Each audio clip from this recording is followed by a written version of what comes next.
Yeah, I'll try not to pull the study in.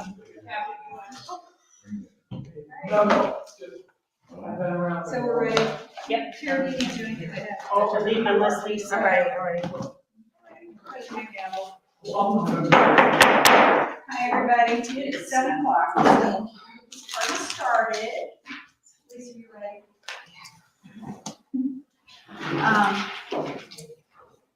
So I'm calling meeting to order. If you do have a cell phone turned on, please silence it for us.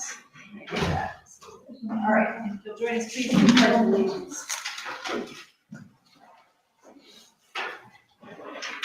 I pledge allegiance to the flag of the United States of America and to the republic for which it stands, one nation, under God, indivisible, with liberty and justice for all.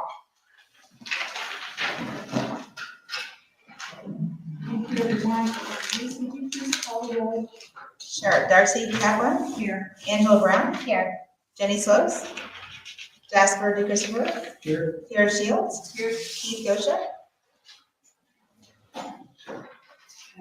So, we do have some visitors, just to the faces I have seen before, but I am going to go ahead and read our adoption policy.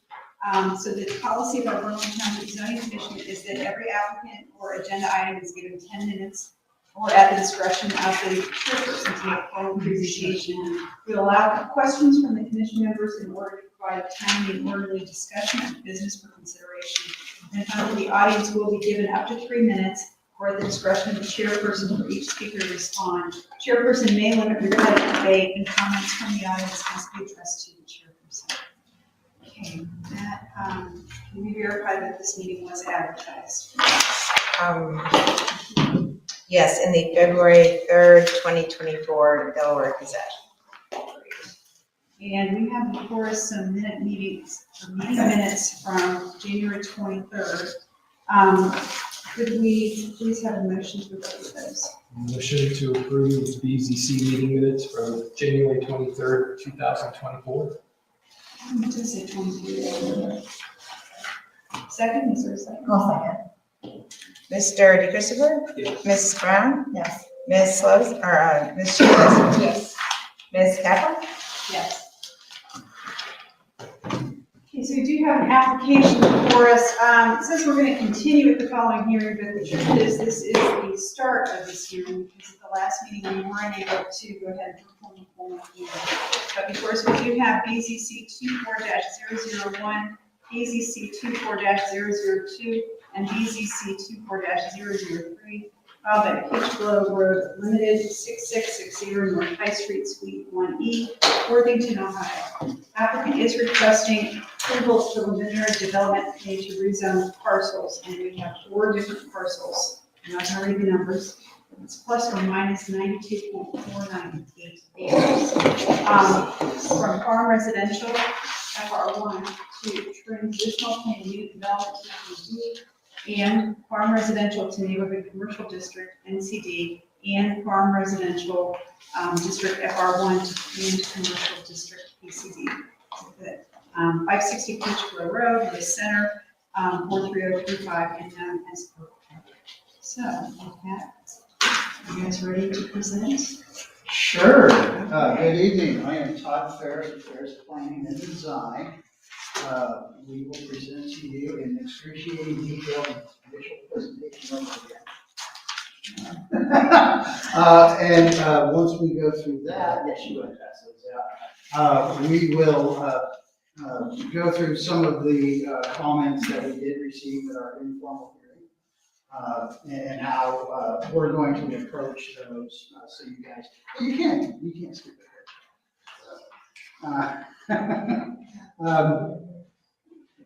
Because there was a lot of comments that made sense that we went through, and got answers to things that we could. We went short of adjusting the plan at this point in time, just in case there's other comments. We'll reserve that for our next second group. So we will, unless you guys get so inclined, be asking to table tonight period at the end of this presentation.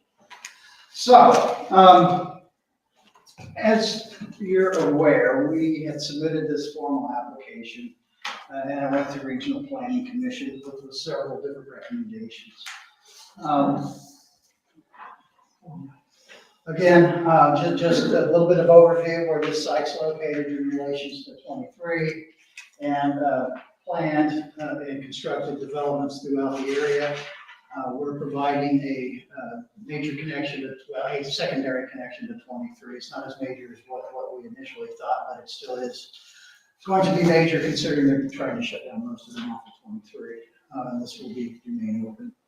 And a north-south backage road that's all part of your master plan as well as the county's plans to alleviate the traffic off of 23 and give people a way to circulate north and south. Now this one is just showing how we're providing sanitary sewer to this site. That'll be brought up along 23. Not only will it service this entire site, but provide services to those adjacent lands that don't currently have access to that sewer. The sewer department wouldn't allow us to go through the existing facilities at Vernon Meadows, just because it was tributary to a different direction, and they wanted us to spend time and effort to go down the highway instead. Here's the full development plan. It just shows the entirety of it with the condominiums, age-targeted condominiums to the north, the townhouses to the southeast, and then the more mixed-use core in the center. That's a combination of true mixed use and then freestanding commercial-type buildings in the site. The first section is the TPUD, which is better known as the Cottages at Oak Park and the Village at Oak Park. This focuses on the northern section. These are age-targeted condominiums. These are story and a half. They're not lots. We show quote-unquote lots, but what that basically shows is what we call in condominium language, limited common area versus common area. So the yellow areas are places where the condo owner has the ability to do some stuff, quote unquote, with.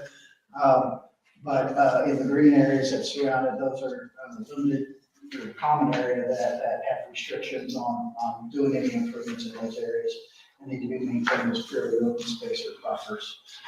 This demonstrates the models as we see them today. Again, this is a product that is nearing construction in Orange Township. It's a mixture of 3 different model sizes, from 1,500 to 2,200 square feet, with a variety of different elevations, so that it looks different when you drive into the community. And this would be similar to what I think we see most often is like F-con communities. That's probably everybody's more familiar with. This is that target market that we're dealing with. So it's a lock and leave concept. You come into the development, you buy into this. Your maintenance is dealt with, your exterior maintenance, your snow shoveling, your lawn mowing, all that stuff is dealt with. You don't have to deal with that. That's why people like this. They can go to Florida in the winter and they know that the building's still there, it's safe and secure. And it's another option to renting because they have their own place without renting. Oops. Here we go. The Village at Oak Park. This is the townhouse section. We see this as a transition area between the more intensive mixed use area and then the proposed single family to the east in Vernon Meadows. Again, this is a combination of 2- and 3-story structures that we have in this area. Again, these are some of the elevations that we have that demonstrate those 2 different types. One of the things that we hit on that we're going to be adding is a divergence to ask that these could go 2- 3-story. The 2-story you see is in the middle. Again, it's a fine elevation, but we think that 2.5 to 3-story look, it certainly improves what that building looks like, and architecturally provides more square footage too for the folks that want to live there. This is a product that's been on the market for a while, but literally I've been seeing a lot more demand for it in the last 6 to 8 months. I don't know why, but I can just tell you there's been a lot of demand for it. This is the open space plan for the north section. I can't read it, I'm not even gonna try to read it, but it shows you the area that's in darker colors, so that is the open space area.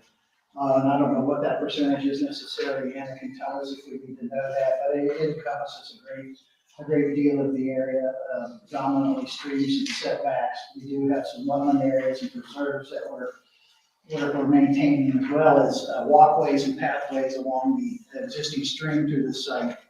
Now that have overlooks, seating areas through there.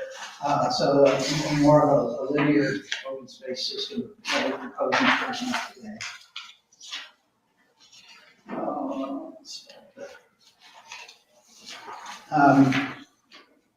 Delaware Regional Planning Commission, again, we received comments from them when we went through them. They recommended conditional approval.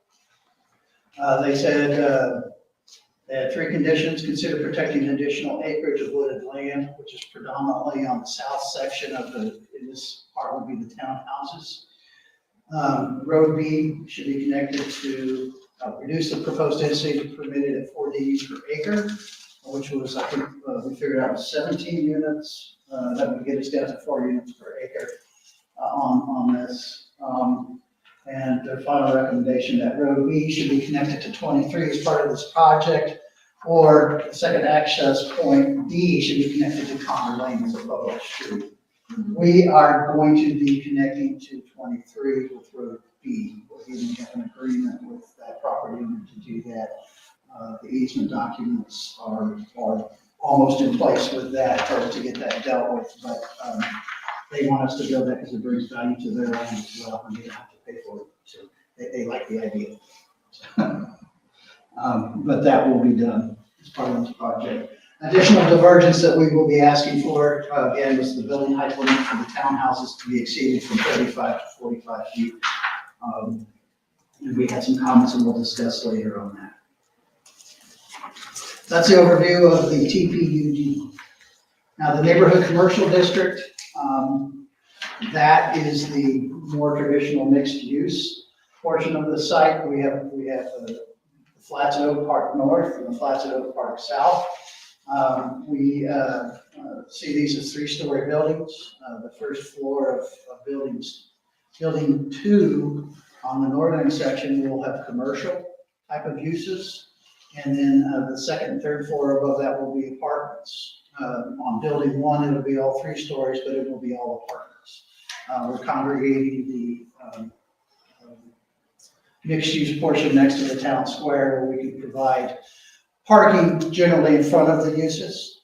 That's why we're doing that. Without parking in front, the township doesn't, not the township, the county won't let us park on their streets. So that town green serves several purposes. Number 1, parking lot. So we get some activity in front of that. So people see that the businesses are actually there and operational. But and that also provides that amenity space. So that's Oak Park North, which is very similar, Flats at Oak Park North, which is very similar to the Flats at Oak Park South. Again, 2 buildings. Building 3, again, first floor would be commercial retail uses with 2 stories of apartments above, and building 4 would be all apartments above that. On this section, we actually provide garages that can be leased by tenants of the apartments that also serve as a buffer to the Worthington Arms to the south, which is a more significant buffer than just plant material alone. Again, images of what this architecture will look like, more traditional, incorporation with brick and stone, probably peaked roofs. There may be some flat roofs, but more traditional in nature. We want to create the town center with this. This is how we're going to energize this development and create placemaking on this site. So it's not just something you drive through, it's something you come to. This was a study that I think was asked for from regional planning, was how, well, they had actually it wasn't a study, it was a recommendation that the buildings on the south section went to two-story, because they were concerned about the views from Worthington Arms. I presume it's from Worthington Arms and not to Worthington Arms, but I'm not 100% sure. But what this shows is that with our proposed screening and garages, that Worthington Arms, your view line will be above that 45-foot height on those buildings, where our closest area towards that. Plus, we'll be supplementing that vegetative buffer between us and them as well. This is showing plant material that's only 15, 16 feet tall. Obviously, it's going to get much taller than that, but we don't want to show it at full maturity yet either. But I think there'll be an effective screen there that will keep the views from Worthington Arms from looking into windows and balconies and things like that on the mixed-use buildings. This is the open space plan for the flats at Oak Park North and South.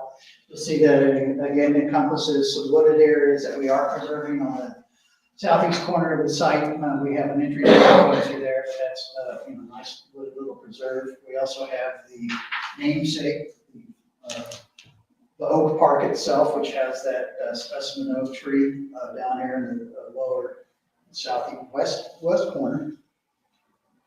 We also have the town center and numerous patios and walking areas along the street, and then buffers along the north along the stream that tie into the other open spaces of the other sub areas.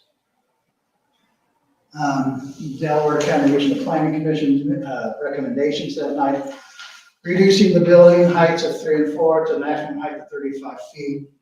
What that typically will do, building 4, if we were at 35 feet, you could still have 3 stories, be a flat roof for sure, but it would still accommodate that. I don't know if we necessarily want a flat roof.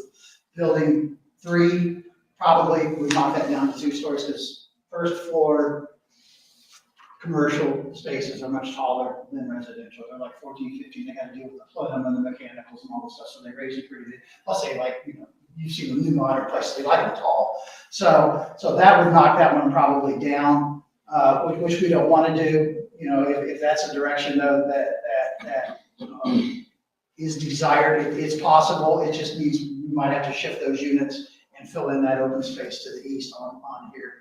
That's now wooded preserve to deal with that. So that's the first one. Consider combining PCD and NCD proposals in a unified PCD request to avoid the issue of residential being a conditional use approved by BZA. That was a good point brought up by Scott. I think if the board's in agreement with that, we would like to pursue that, and then that way we're asking that the multifamily is a divergence to the PCD code. Otherwise, we'll have to move forward with it this way, which is fine too. A lighting plan be submitted and reviewed by the township during the final development plan stage. We're in total agreement with that. Identify the total number of parking spaces provided for each use. We aren't at that level, but I know Anna did calculations to begin with that. Just so you guys are aware, we typically assume retail is 50% restaurant, which is our heaviest user, and the rest is just general retail. And that's a number. We add that together, and then we have the balance left that's for the apartments or the residential, and that's what we're carrying on the site today. Now, as those numbers fluctuate, we have to go back and look at that, and if we get more users, then more than restaurants, we're stuck, right? We can't have them in there. But that's generally what we use across the board for anybody, because that's what we see in the market. That's what the parking ratios are today based on that. And as we solidify these plans through this process and final development, that becomes obviously more and more crucial, not to just you, but to us as well, because if a tenant can't park, they don't stay. And we want them to stay. So that's important to us as well. So we will refine that as we keep moving forward. Road B, that's the same as before. Again, we're connecting Road B and all signs should not exceed the maximum permitted size. We're in agreement to that. I don't foresee that we're gonna be asking for divergences, but if we do, we come to that point, we'll be the first ones to know, right? So, but then it looks like we can work with the code. The PCD, again, we have two sections on that. We have the west region, which we see generally as freestanding outlots, things such as banks, service facilities, like offices, things like that. Daycare in there or not? I don't think so. But we started limiting those uses. There was a comment, we'll address that later too, about some of the other uses. But we see these as being freestanding out parcels that are across the street from the traditional mixed use, but still, we're going to be asking for divergences that push these up to the roadway so we get a consistent streetscape and have the apartments behind. And we have that pedestrian-oriented streetscape where everything is close and we don't have parking lots in front of everything.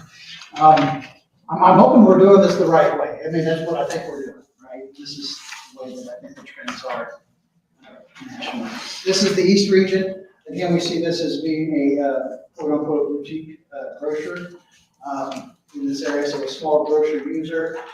Again, they will have a higher parking need on this, but it would again be behind it. We will screen the parking from adjacent uses and dress up the frontage.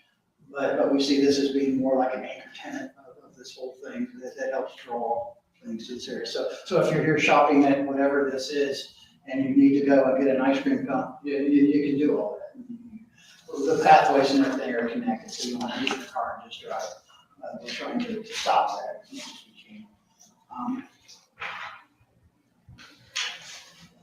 can. Again, architectural examples, more traditional. Regional planning. Their comments, all plan sheets should be updated to reflect correct open space calculations that we have done and will do. I think there was a number that was transposed. Road B, same connection point that we're going to do. Consider protecting additional acreage of wooded land and consider land flexibility of final layout of the large commercial building. And that's wise on his part. What if we don't land that retail or that boutique grocer? What is that? And again, it's probably more stores, but I think it would look very similar to this, other than the fact that it might wrap or do whatever. The user numbers probably wouldn't be as big, so I think there'd be some flexibility in that. But this is what we're pursuing. We want that anchor tenant here because there's just so much that's happening around the area that there's really nothing we're close to go to. Again, the full development, how the pieces all go together. Generally cohesive, I think. It makes a development whole, and all the pieces come together. And again, 3 different zoning packages or pods, we want to say. That sounds like we think we're going to be incorporating into 2 pods. Again, some more images that we put together last time, architecture, generic architecture concepts, and then what that central green looks like. We'll go through that. Again, looking at pedestrian and vehicular areas that integrate, so it's more of a town center versus a freeway through the site. I'll stay on that as well. In addition to that, we did have to do feedback, and this is that section. Unless you want to add some more, but we can go through those comments we had in the last time on this and continue on forward with it.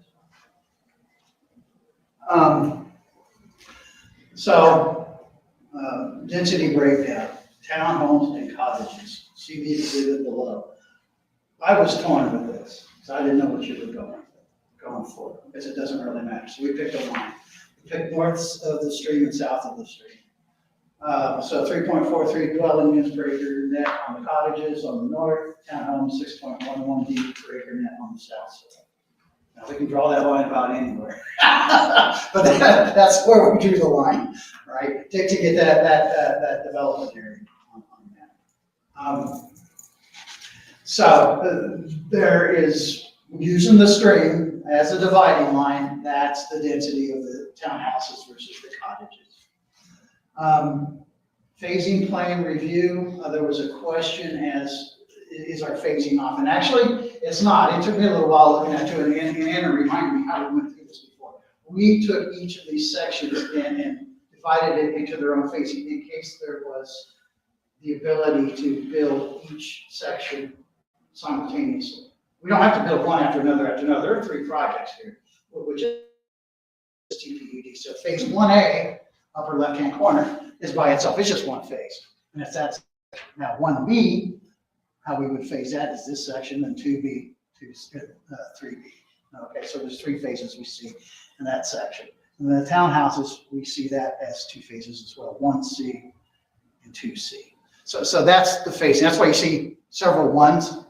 But it's not like, so it's just because once these roads are built, we don't have to stick to this linear progression through the site. But each little project will be phased on its own, based on the number of units. That's where we're looking at on that. The septic system on the proposed site up to the north, that's within a couple of the lots. This says the septic system has been addressed. I don't know if it's necessarily been totally addressed, but there's a use agreement that's being made between the neighbor and the applicant. And I see that they're, the neighbor's here again tonight, and they can testify one way or another on that. But an easement will be granted for the use of the septic system on the project site. And I don't know if that's necessarily worded right, because you were trying to explain that to me earlier, and that doesn't sound like the language that we have on the screen right now. That's correct. So Mark Mann, advanced design with the civil engineer on the project. The septic agreement that's provided to us talks about them having the use on the site up to a certain point, not necessarily in time, but once sanitary sewer becomes available, there's a clause for 180 days after it's available to that site that they should be connecting to it.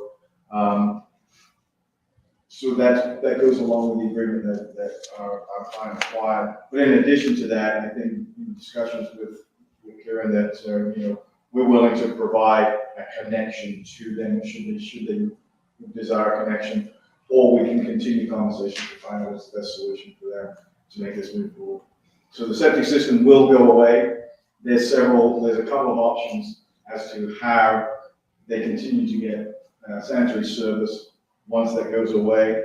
One of them is written into the agreement that 180 days after the sewer is available to them, it's supposed to connect up to 180 days, or, which is a long time in the building, in the development world. So we've also discussed with Karen that we'll provide either a lateral over to them to provide them service onto the system that we've installed. And those discussions haven't been filed. And actually, we haven't started. Okay, let's, Yeah. Our communication as of the last meeting was just by our couple of emails. Yeah, so that's ongoing, but they're going to have sewer. And I think it would be remiss if they didn't have access to the sewer system right there next to them. It makes no sense to maintain a septic field, unless they absolutely want it, in which case we'll deal with that as well. So that discussion hasn't been put to bed yet, but it's ongoing. Clarify divergences. You can explain that exactly, I suppose, but the divergences have been reviewed, and the clarifications necessary can be addressed. There was a question about cottages and townhomes will be rentals or for purchase. I had made the comment about rentals. They're all for purchase, they're not rentals. These are all condominiums. I made a mistake talking about this last time. Look to approve PCD use to make sure none require an additional setback. Thanks for the heads up, Jasper. So there's something about food and drinking establishments can't be within 300 feet of a residential zone property without a conditional use, I believe. That would technically mean that we can't have taverns in our mixed use center, right? We want taverns in our mixed use center, so we're going to ask for a divergence to the setback requirement to that use. We think it's important that we have it. The place that there could be an issue that I can see where we can talk about, that makes sense to me at least, is to Worthington Arms. Do we want 300 feet from them? I think we can restrict that one arm that goes south, not having any, if that makes sense. But they've got, was it Lillman's right out in front anyway, that it's a pretty rotten place too. So they've already got something happening. But that explains our reasoning for this. We want those types of uses in there. That's what's going to bring that area to life, similar to Bridge Street. You see, this is not going to be Bridge Street. I know that. But if you look at what's there, what makes that happen is they've got lots of fun. We don't just want to be State Farm and then the rest of them. So that is something we'll need to address. Architecture, it was brought up that our development text is not specific enough. And I would agree. I've been taught that over and over again. Okay, but I think the Berlin Business Park model does have good attributes to it that we can take from that and incorporate to that, and it makes sense to me. There's no reason not to incorporate those elements into this plan, so we will address the text and add more specificity to this. So you guys get what we're telling you, and that we build what we're saying we're going to build, and that there's no opposition on our end. Update the text for more specific architectural language concerning four-sided commercial buildings. Absolutely, we'll address that as well. Probably the stuff that we had in there, well, I know what they had in there, said we can treat the backs like the backs, so at least we can. But there's not a single building you can treat as a back. An addition of language and text about townhouse roof heights, and this is so it pertains to that divergence that we say that we're going to add to this. The comment was made, okay, but I don't want to see the whole building be 45 feet tall. And so we took a look at at two of the examples that we have, and there's a little bit of disparity between the two. The one on the top has about 80% of its roof height at 45, probably not 45, but at that higher limit, and the bottom one is 65%. So we can certainly commit that it will not be 100%. That would be as monotonous as a two-story building that's straight across too. So we're probably going to shoot somewhere in the middle there, like 75% of the roof. I think anybody can probably get that to work in that area. Considering the guy that's building the one at the bottom this is his land, should be an issue. But he doesn't know if he's going to be building that product. But we want to make sure that we set the appropriate height anticipation. And then explain the heights of mixed-use buildings in relation to Worthington Arms. We've gone over it before, but here's the exhibit again. And we think that we're screening the uses from them. And we'll wait for your further comments based off of that, but we think what we're doing right now addresses that. Activities and amenities. How long they'll be handled on the site? We don't know yet. We've got red dots. Okay, until we meet with the USPS guy, it's up in the air. It really is.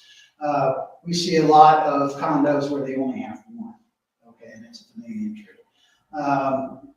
So would we have one? Would we have several? Part of that I think we need to address, obviously, as we get into final development plans or as we move this thing forward. But we will have CDUs located throughout the developments on those. As far as the mixed use, that's pretty simple. Those are going to be in the building. Okay, those are generally interior.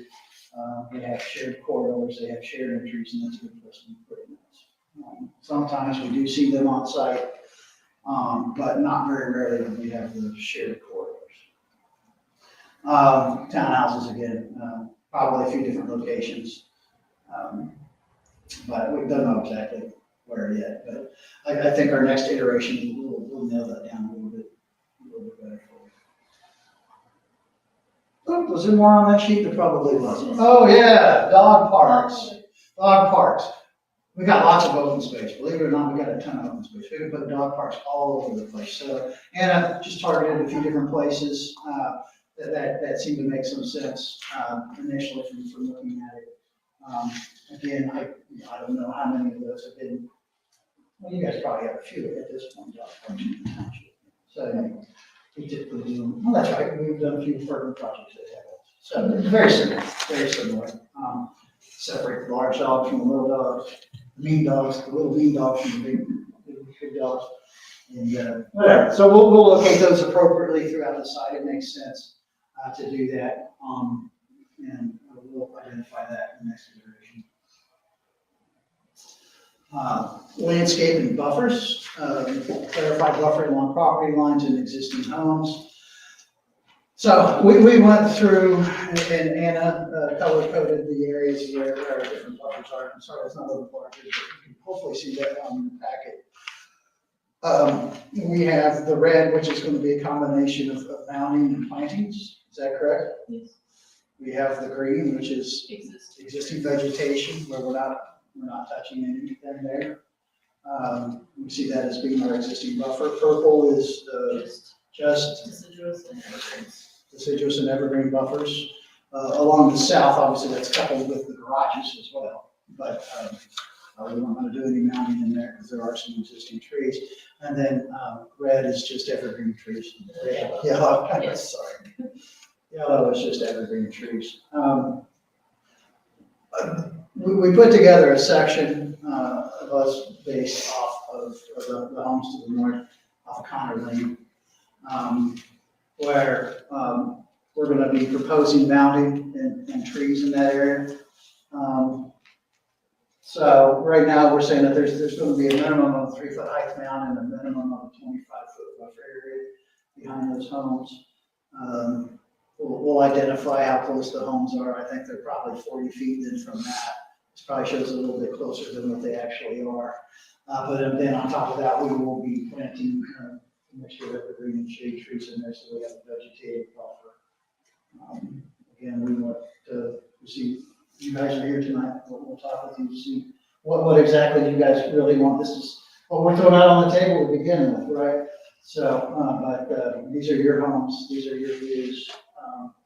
So we're gonna work with you guys on that.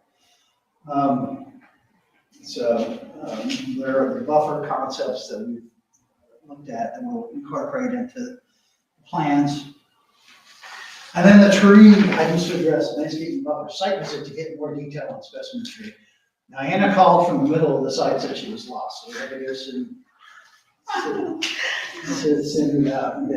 So this is the tree. Now, unfortunately, after Anna got there, she realized she didn't bring her tape measure. So if you see in that first one, that's an 8.5 by 11 notebook.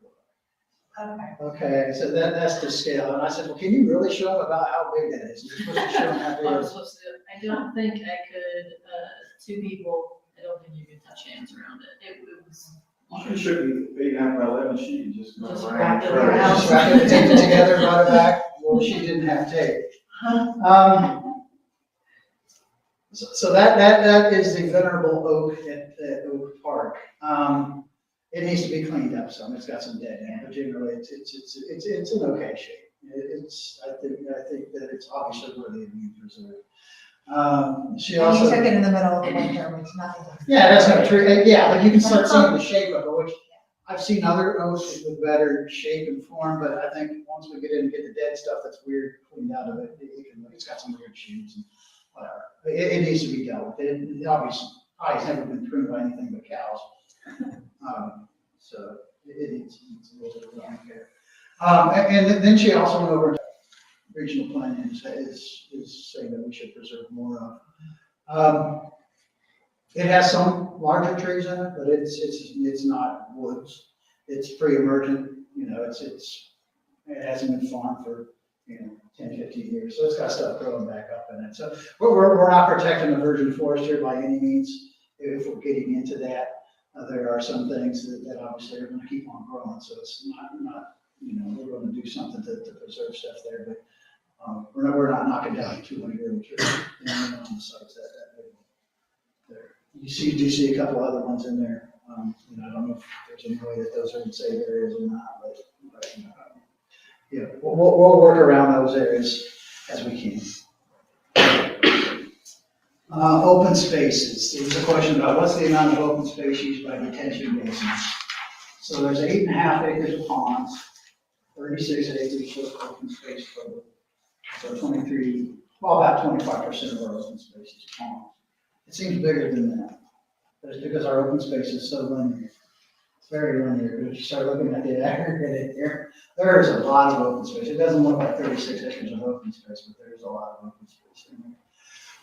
We'd like to see more usable and dispersed open space in the development. Again, there's just a small snippet of what we have here.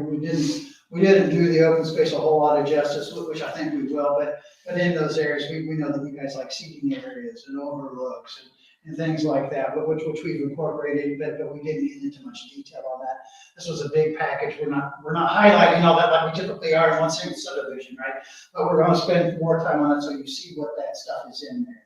It is in the plan, but in addition to that, there's also those 17 units that we got to deal with. And I think that will enable us to do some of the other things that you're talking about as well.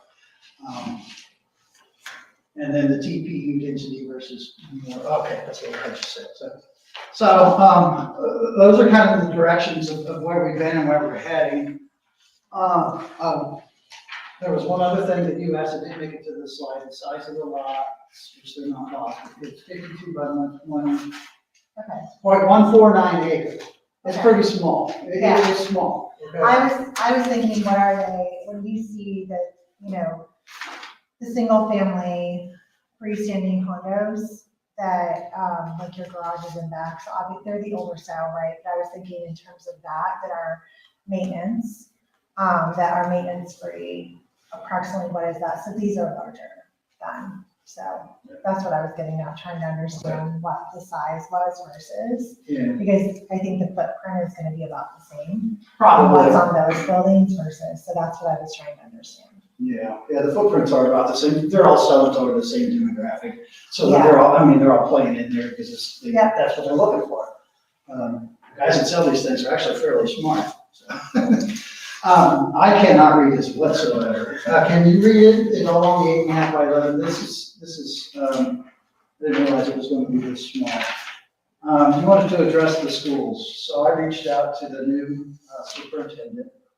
Surprisingly, he got back with me right away with this. He doesn't know me from anybody, but they ran a model on this site, and I think what's you go through and you see all the different numbers, but the bottom line is there are projections based off of what they see in Olentangy schools.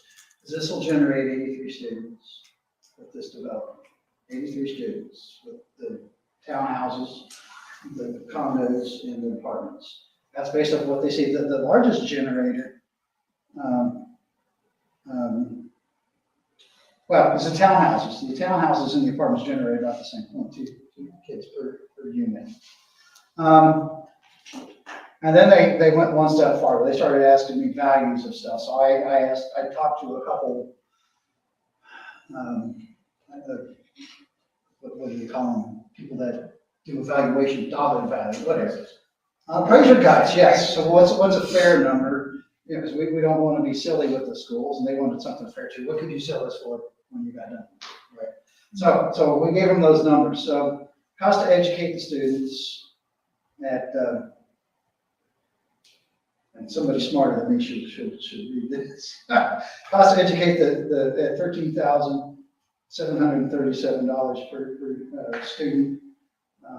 At 83 students is $1,140,000. And the net impact, revenue minus cost, is $1,696,960. So does that mean, if I'm reading that correctly, that's in addition to an additional almost $1.6 million above after they've educated students from this development to the schools? And the biggest driver, obviously, is the commercial and the apartments. They like apartments because they tax them as commercial. At least that's what they told me at the schools. So, it's generally a win for the schools. Yeah, there'll be more kids, but, it's 83. You know, if we did this as single-family homes, we would have 5 times it more. And the value wouldn't be as much. So, this is a good thing for the schools. Well, it's a good thing for the township. That's what you guys get to decide, but, schools, we can. And they said they can update this at any time when we start manipulating numbers, dropping units, whatever, square footage, and they'll just update it and I can show you all that stuff. I think that addresses, unless there's things that you guys can think of, all the different questions that we had at our first informal meeting, now that we can call it a formal meeting. You know, some of the things that we want to do as a team here is to look at combining 2 zoning districts into one and asking for other versions. That way we just don't have 2 of them hanging out there, and we'll split that into sub-areas so it's easier to take them apart. And it's not intertwined, but we'll do that. We also want to look at that lot reduction, or unit reduction lots, is incorrect. I don't know exactly yet what we're doing at all. It's townhouses, if it's there. I think it probably makes sense to do a little bit of both so we can get enough spaces to make that make sense. We try not to like that. We just never want to do it. That's been something that we've agreed on internally. And then just to modify and update the text based on all of these things that we have, and to submit a new package to you guys to review, and address any other comments that you might have. Well, thank you. As you see, we only have 4 of us tonight. I see. So the applicant is aware and we can do that. So, you need to start the question? Sure. So, let me flip to my first question. Do we want to do each section separately, or we just want to? I don't know, how do you guys want me to do it? Instead of jumping back and forth, do you want to go through each part, like, Maybe we that's, each talk to each part, and then we go back to the beginning and go, okay. It'd be less confusing. it's a lot of big. Yeah, that's what I was saying. And easier for them to take. Yeah. Okay, thank you so much for breaking out the units. How you did it is how I would expect it. The cottages versus the townhouses. So when you talked about the 17, approximately 17 units that would come out, are you thinking of those from the cottages then that would come out, or the townhouses, or? Probably a combination of the 2. Okay. Okay. I would definitely love to see a little bit more of the space. I know that I know that you would be targeting more of the retiree community, the 55 and up. I don't want to say retiree, it's 55 and up. There's still plenty of 55-year-olds at work. I would love to see probably half of the units maybe come out of there, just again, so that, I know that we have a lot of open space, but even just where you have like the pickleball court right there, even if there's like another open space, right? A grouped open space, that could fit in there. That when, people do have, their kids or grandkids, the kids are coming in, they can kind of go and kick a soccer ball or, do something of that nature. So I would love to see that. I like the buffering pattern and everything around Connor Lane. So I was happy to see that landscaping that you had brought in. And making sure that it does go all the way around. Now, you talked about the sewer, and sorry, hopefully this isn't coming around, but it's because it does come up against Connor Lane. So the sewer that you were talking about, the sewer and stuff that you were talking about, was on this gentleman's land that comes over the leach field right now, right? That's It correct. goes over from when you're looking north, it's coming west, right? So it's coming on over here. It's coming from the east on. from the east on, okay, Yeah, it's the landscape, it's the landscape business. It's Yes. east to us. That's where the sanitary system is. Yep. Yeah, it's generally in that area. yes, okay. So you've been working with them to make sure, now Connor Lane, and again, just because the way that how you were talking about it, they're not going to be forced onto having, they're not going to be Our forced onto sanitary it. system won't get close to them, no. Okay, We're gonna be required to bring it up on 23 and stop it at the northern property line of the property that we're crossing, where we don't know. yes, But then we're gonna also bring it into the site along the roadway, along Road B, and then bring it into the umbrella of the spine up and down the site. okay, perfect. So they're not affected by that, and, okay, good. Because that was something that we had talked about as well, making sure that they weren't gonna be forced into moving onto it and incurring that expense. What you need to understand is when the county at its auction, county commissioners have the authority that if a sewer line is within 500 feet of an end user, they can force them to tie They in. can. We're not trying to force anybody to do anything. Understood. But as Mark just indicated, the plan is to bring the main sewer trunk to the northern edge of the property. After that, it would be on the county to get further to the north. Okay. The benefit there is that at some point in time, and I think we've all been around long enough, septic fields fail. Yes, And at that point in time, if they start to fail, they'll need to have sewer access. And how that all gets connected is with the sanitary engineer, not with Okay. us. okay, perfect. When, that was really the majority of my comment around the cottages, okay? Moving down to the townhouses. So, because outside of just hoping that, would really like to see about half those units on the cottages. Outside of that, and opening up some more group space, I think will be great. Moving down to the townhouses then. What I would really like to see, I know you're asking for that divergence.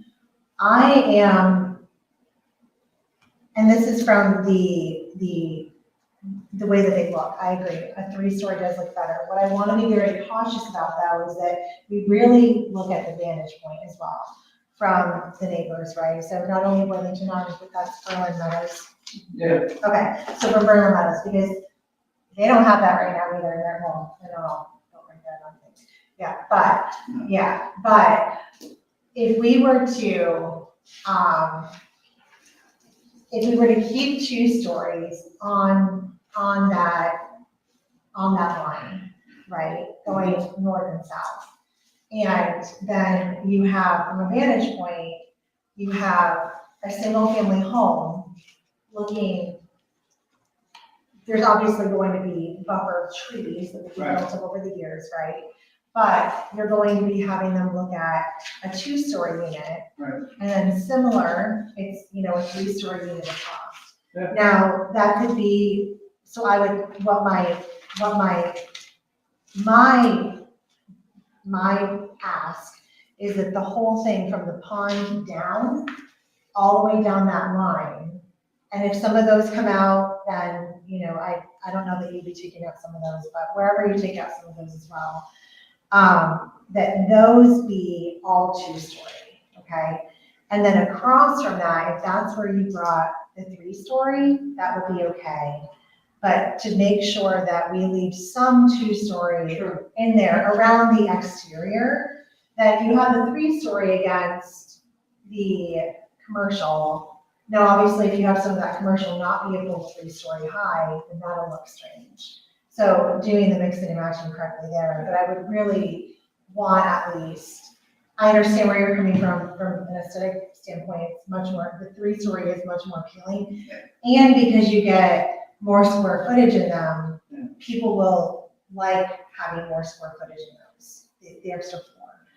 More stairs, but the extra space, it will be very much appreciated, I'm sure, in those townhouses, especially with them being sellable versus rent. It's different when people are renting them. So from the space perspective, having that 3-story, I would, I think, be okay with it.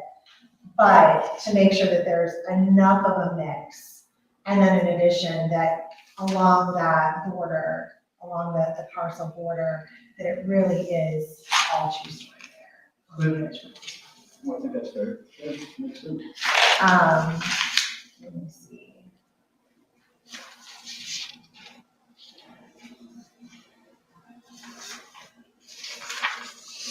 And I think my other one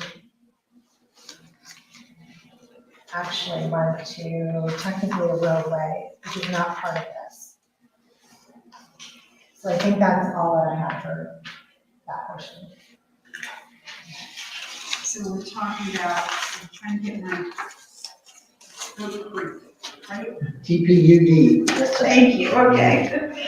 Trying to keep all the names straight. So I have some things I notched in my minutes, or spoke from really the original. So I was looking at Article 13, page 1, and it was talking about promoting some compatible materials, which is subjective. I think we touched on, we went a little more specific. So just to reiterate that.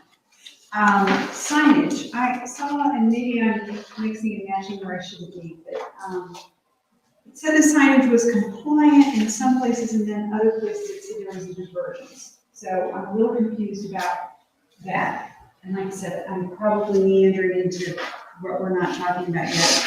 But I think it is important that the signage is compliant. We pretty much expect that in all of the developments, and we're really hesitant to do away from that. So when I see divergence in signage, I proceed with caution. I really like the 10-foot wide bike paths, 5-foot wide sidewalks are in some places, and then you talk about the 3-rail fencing. I like all of that. I just think it gives it a, walkable feeling that you're not in an urban area and yet it's still got amenities and so I like that. Getting into divergences. I know we talked about density, and I'm a little unclear. You said you're removing some units. Talk to me a little about what that does do for the density. That'll get us down to 4 units per acre. Okay, and that would be in the totality of the condos and the townhomes together, sort of. Okay, so there'll be some fungible movement, I guess, but Yeah. your intention is to get it down to 4. I like that, thank you. Minimum structure separation, you're asking still for 25 down to 10? Mhm. Is that for all the buildings, or how's that? It is, the condominiums that virtually all that are in the market are smaller side yards, like 10 feet. And the townhouses, those typically, I think, those are set at 20, so we probably don't need to ask for diversions on them. Well, figure that out, because we don't love divergences, I but know. if you enumerate exactly what that is, I think it's a little bit more palatable. Yeah, it's just the cottages. Okay, and I like the open space. There was some discussion of setbacks. Once again, the less divergences, the better, particularly when you're looking at being up against other homeowners and other properties. Some of the setbacks within your own development, I don't feel so strongly about, Right. because it's just kind of all the whole thing, and like I said, the walkability part is a thing, and stuff like that. Okay, now I'm on page 6, and it says, no condominium building shall exceed 35 as measured from the threshold plate. They may exceed this to be approximately 42 inches in height, or 42 feet in height. So I know we've talked 35, 45, and this is 42. So once again, I want that to be enumerated. Right.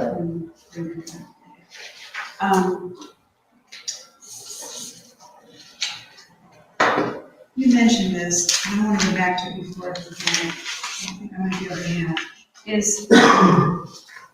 It was the thing you pointed out, Jasper, about things being 300 feet away. Oh, that's in the other. Is it any other one that I'll remind you when you do that?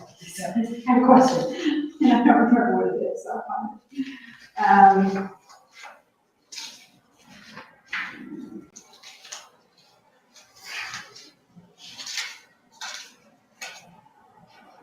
Okay, so I know, and I'm not sure which part, but some of this parcel, the, 95 acres total, has some wetlands. So when I start looking at your density calculations and what's a net developable acre, and I guess I'm asking, how much of that is buildable? Have you separated out what the wetland acreage is? I believe that's a requirement because we have to discount the wetlands and the. Yes, I just didn't see any math about that. There's And probably a net developable. I was trying to make my math add up to your math, and I didn't, you know. I'm not sure which one of us went astray, but I have a feeling that it might be about the wetlands, and I didn't see that in the Yeah. Just what's the buildable, what's the net developable, and then the calculation for the, Okay, for the density. we'll show the calculation for 98. If I do it on the fly, I'll let you know. It is, thank you. Your turn. Okay. I think we talked about the density, your plan to remove units on all for that. Separation, within, kind of as Darcy mentioned, within your own kind of area, as far as changing the setbacks, I don't have as much of an issue. It's more as you start to get to the neighbors and closing them in and kind of affecting what they see. Especially as you pull out units where you can maybe widen that to observe the normal setbacks there and then keep your tighter ones internal. Sure. Wherever you can do that as much as possible would be great. Open space, I like your idea where as you pull out, you're gonna look to be able to do more of that, maybe some dog parks. I mean, obviously, you're not committing to anything. You gotta kind of take a look at what you can do.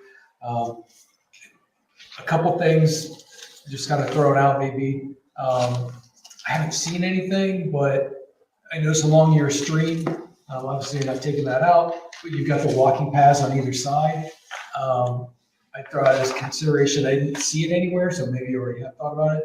Maybe like a walking bridge at that eastern side, which would allow kind of a circular path along the stream so that I don't kind of hit a dead end and have to turn around and come back. But it also gives the residents, especially to the north, in the cottages, a walking path to get south to maybe access that commercial area a little bit easier. Which I talked last time, your open space right now is really that commercial area. And I'd hate to see in a walkable setup that you have people in kind of that back corner of the cottages feeling like they have to drive because it just takes too long to get there to walk or whatnot. And that concept of the bridge or some other open spaces might alleviate that a little. Obviously, you spelled out with the school system and what you're looking at, but depending on who's there and what kind of visitors, the possibility exists for one of those open spaces to be kind of maybe a little more kid-friendly or focused, as well as perhaps as you open something up, you had kind of that central area, but anything that, in addition to like seating around the ponds and overlooks, anything that might be perhaps like a shelter. Something that can get folks out of the sun, give them a little bit of a space to do something, and make that open space a little bit more amenable, usable. So it's not just paths and benches. Obviously you're going to look at all these as you pull out space, but just kind of a couple things. And I know you're on a roll. One thing I totally forgot to mention to you guys is that our developer also does recreation centers.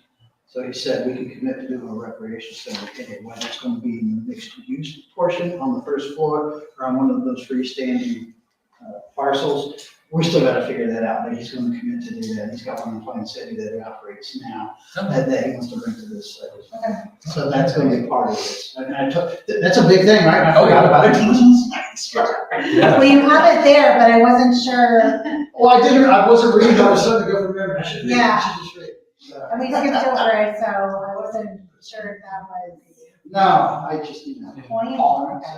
Yeah, I saw that too. I wasn't sure if that was only for like, if it was going to be in the building that was commercial, so it was only for those tenants or. This will be open to everybody. Now, there'll probably be a membership fee, I'm assuming, because anybody from the township can use it. But the people that are here get special advantages. Yeah, so I need more details you can provide about that. Yeah. The height, and I think, like the rest of the board so far, I'm not opposed to going higher, but I think Angela made a great point. I kind of had already written it. Maybe respecting that eastern neighbor a little bit more. You've shown in your look from the Worthington Arms and the garage and how that helps block that view of maybe a higher building. I think keeping that more to code height at the eastern perimeter will definitely take away that ability to see the higher buildings behind it. And you won't even necessarily know it, but you'll still get the height in the other areas that you are seeking it for. So I think that would be a good compromise. And then in, I think it was the cottages, and even really the, any more detail, both the cottages and the village, you've given the cottages kind of front and back elevation samples, but in the villages only front. Anything you could do to provide more examples of side. A lot of times, we look at the fronts and they all look great, but if we can't see the back and the sides, it's hard to tell what that's going to look like to a neighbor, and especially because you're going to border on that eastern side, it's going to be important that we make sure that that's, I'm assuming it's going to be amenable, but just to be able to have it in here so we can kind of have something to benchmark against. Also, are all of these patio pad, or are you planning basements, or not sure? Not sure, but 99% of the time they're slab on grade. Very rarely do. I mean, they offer them as an option for EPCON, and they get like 2 out of every 100 that go for it. And it just causes a problem, because how do you build a basement with a building 10 feet away without knowing that they're all? It just causes an issue. So they offer it. It's just hard to choose. They don't. But here, probably not. Okay. And then the villages too. Like, is there kind of a half level, or are you just thinking pattern? No, I'm not familiar enough with that product to tell you an answer on that, but we'll have an answer. Okay, yeah. Any What I've detail? usually seen with where the garage is part of it, usually there's not a basement level, because the garage, when you walk in and go through, you come in and you're on the main level like behind, and there's not usually enough square footage behind where the garage is in the house, if it's on the first floor, for you to really have because you wouldn't have a garage or a basement under the garage. So typically, I haven't seen those with these. With the attached garage. Yeah, when it's an attached garage. If it's a one where there's space in between, where there's like the patio space in between and the garage is detached, those typically do, but where it's the attached, I haven't seen them, so. Just looking through. I think on the TPUD, that was all I had. Yep. Thank you for providing the full JG Schools information. It was super helpful. I kind of just was looking back at the, I guess, purpose of a TPUD, and I thought one of the sentences in regards to kind of density and use that made a lot of sense to me to share was, it's also intended to be used as a transitional use, physically compatible and complementary to both commercial uses and lower density residential uses. And I just kind of feel like this top half is just the top half. And then there's the dividing line, and within in chapter 13, it talks about there being kind of a center to it. And so, you kind of have this top half, and then you have down here, but there's no real center feel to the TPUD area. So you use the phrase, and I can't think of it, it's like age targeted, yes. I think about some of the people that I know that their parents have moved close by because they're widowed or things like that, and that's what I see would be living in these types of areas, or types of condos and maybe townhomes, but more the condo side of things. And I know a lot of them go to like a clubhouse to play cards with, other widows in the condos. I know you said they can fly, it's lock and leave, they can fly to, Florida and their snowbirds for the winter, but especially in the summer, they really do center around, kind of that community feel within that, if you're age targeting it. So I don't know if, I know you said the recreational facility, but maybe thinking about something like that. I know Jasper had mentioned a shelter, which would be outside in the summer, but maybe if that's an idea that would kind of give that center feel, you could have your mailboxes there. You could have, that's just kind of that. It doesn't have to be huge, but just somewhere where everybody can get together and, they can rent it for kids' birthday parties or something like that. I think just as everybody said, that kind of includes the open space. I think, you've got the pickleball court, but maybe that would kind of help that feel of where you can gather. I think the height, like everybody else said, when I think of buffer zones around the outside, and I've been doing a lot of research on this in general, they talked about compatibility between zoning and how it shouldn't be pyramidal, like a hierarchy. It should be compatibility within the, whether it's a residential zone and a residential zone, it's compatibility within that. And so, you said you mentioned having, and I'm using this as a general term, but you mentioned having the garages down there, and then, where Worthington Arms is next to it, and that's kind of providing part of the buffer zone. But is that truly compatible? And so just kind of keeping within that, you have Berlin Farms, correct, on the right, or Berlin Meadows. I get all the names confused and mixed up.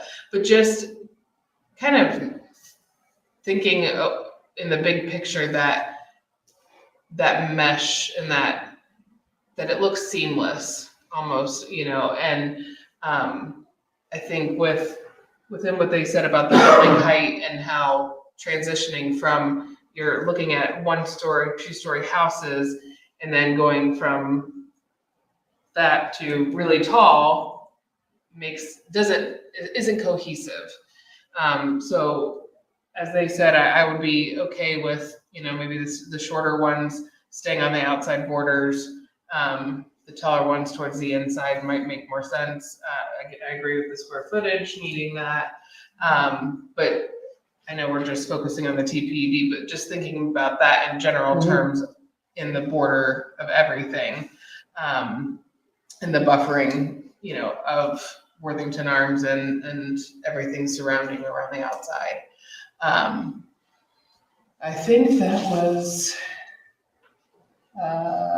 all I had for TPUD. I have a couple more together, but I think that was. And then the density was, taking away, I think, and I like the idea of the about half and half. I think that's a good idea. Any comments you want to make before we move on? Oh, I need to keep that density. Oh, that's a different line, sorry. There are just a couple things. Tonight, I laid at everybody's desk a series of articles that appeared in the Delaware Gazette in about 2003. You'll see comments in there from township trustees of Berlin Township, commenting on the need for access from the mobile home park. A number of years ago, at that time, the state of Ohio said, we're taking away your right in, right out, left in, left out. We'll keep your right in, right out, but we're taking away, you can't go across 23. And they promised them access to a light in 2 years. and they've never delivered in over 20 years. And the second thing is that I wanted to bring to your attention is that when you talk about side yards and rear yards and front yards and all the setbacks that you have, I happen to spend a good deal of time in the summertime at Lakeside, Ohio. The township of Danbury approved 3 feet on each side, 3 feet behind, 5 feet in front. Yeah. And those homes are going for over $1 million. I know of one specifically that's over $1 million. And Sorry, these are you should let me say that. taller, but they can never go above a certain requirement, Sorry. even though the township has higher requirements. So I think that, you know, one of the things that I hope you look at, particularly with the multi-story homes, is that there is a tremendous need. All you have to do is get a hold of the materials at regional planning, Mid-Ohio Regional Planning. The shortage of housing in Central Ohio is staggering. I've heard everywhere from 80 to 200,000 units were behind.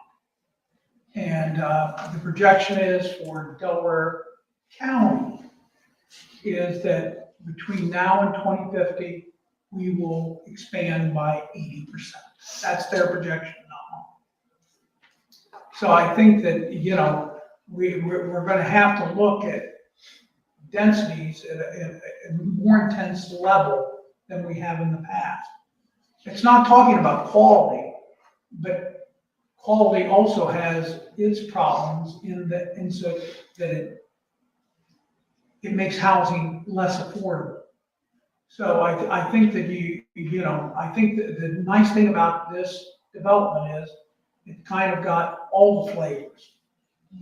For those people that want to rent, they can.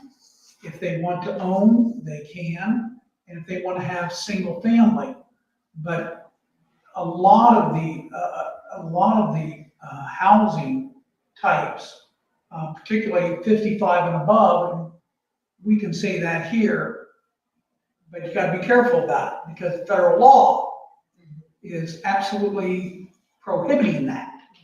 I don't think there's anything wrong with having a community of 55 or over, but we ran into that in a development that's now just being built in your township where my clients agreed.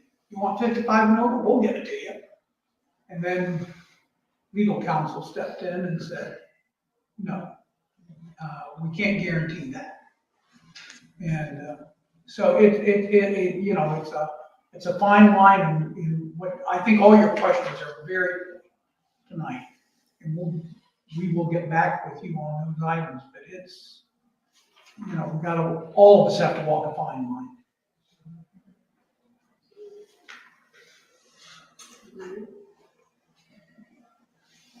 So, do you want to move on to the next section now?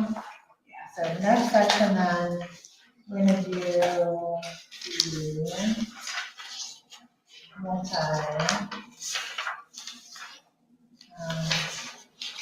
we're gonna now do NCD. Yeah, the NCD, yep. I thought we had, there we go.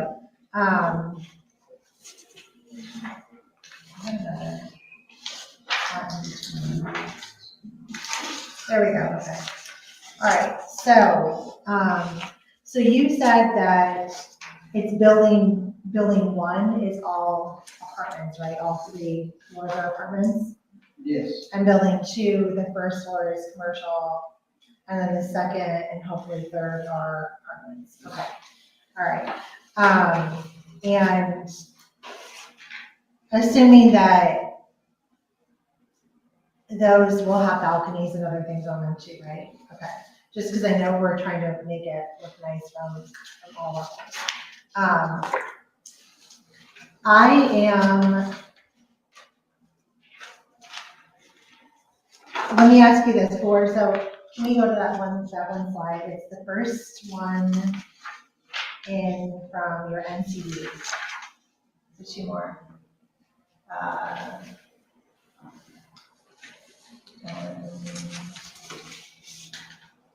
Okay, right there. See how the third one down in the first, if I call it like column A, next to the more plot plan. I think those are apartments, right? So you have like a brick building and apartments. Is that what you're thinking of? Where it's, if you have like a. Oh, you're talking about the images there? Yes, yeah, the images. So that's not necessarily what you would, is that kind of more of what you would think of if the entire building was apartments?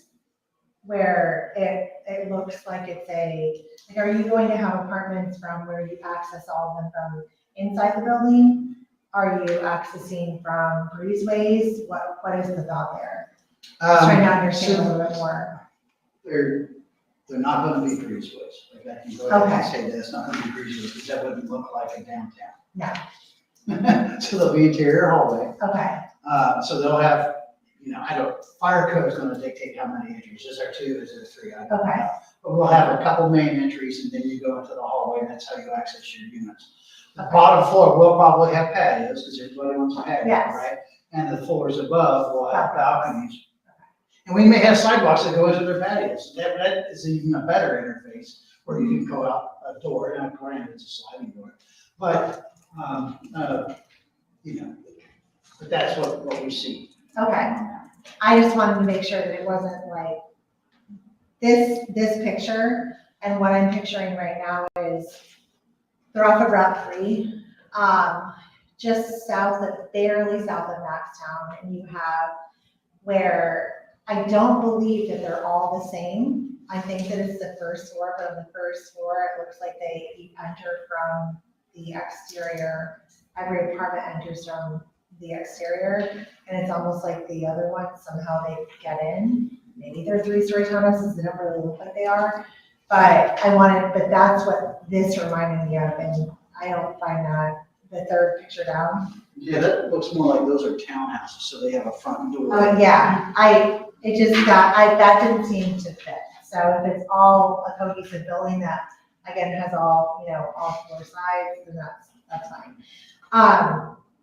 I am not opposed to that divergence of the 300 from between a, restaurant bar and a dwelling, because that is the essence of mixed use. And that's the whole point, is that we really want to have this be a destination area, right? Where we want to bring in restaurants and bars and everything. And so I agree, we will need, I think it will be right to have apartments there in those areas. So I would hate to see something of that nature where we couldn't. So I would be fine with that as a divergence.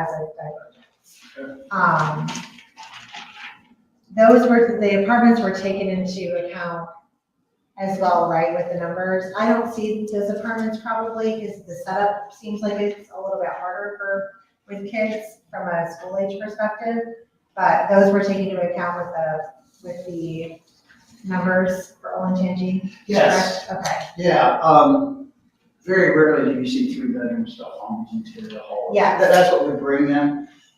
Again, I lived at Taylor House for a little while. I don't know if you're familiar with that, but that's an interior hallway.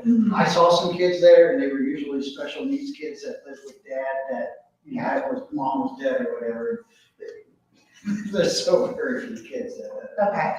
And sometimes it's kind of like you're starting your family there. So it's a little, like you Yeah. have school age kids out there. Probably not here. This isn't that type of Yeah. apartment. Yeah, this is different. So I would be fine with that divergence. I really do, I understand where, and I think that this is staying within, the multi-use, because it's where we have the anchor. So I would love to see, I think that's within this, right, the NCD portion? No, that's in the PCD section, but it's on that drawing. Okay, so I would like to, I love the idea of that specialty grocery store because the area, obviously with all of the houses coming in, and just in this, proposed development, the need is going to be there. We do not have enough grocery stores around the 23 area, but I think that would be a great addition. Do we have I'll say this portion for the commercial. Never mind. I'll say that for commercial. That's all I have in that portion, I believe. All right, so in this section, I am going back to the original book. This is a type of the second last page of the intro, where you get to tab 1. It says phase 1 should be 130 units and 0.4 acres in size. That's probably a good. Help me out on that. This is turning red. What? Turning red. Yes, that is a typo. I was like, That's a good density. That's I love it, it. it's not gonna work for me, just saying. I would become a god overnight. How many streets? Yes, High rise and really much. Okay, I just want, and then again, I was looking at the rear yard setbacks. So it's for garages on the properties behind, that's Williamson Arms, reduced from 30 to 25.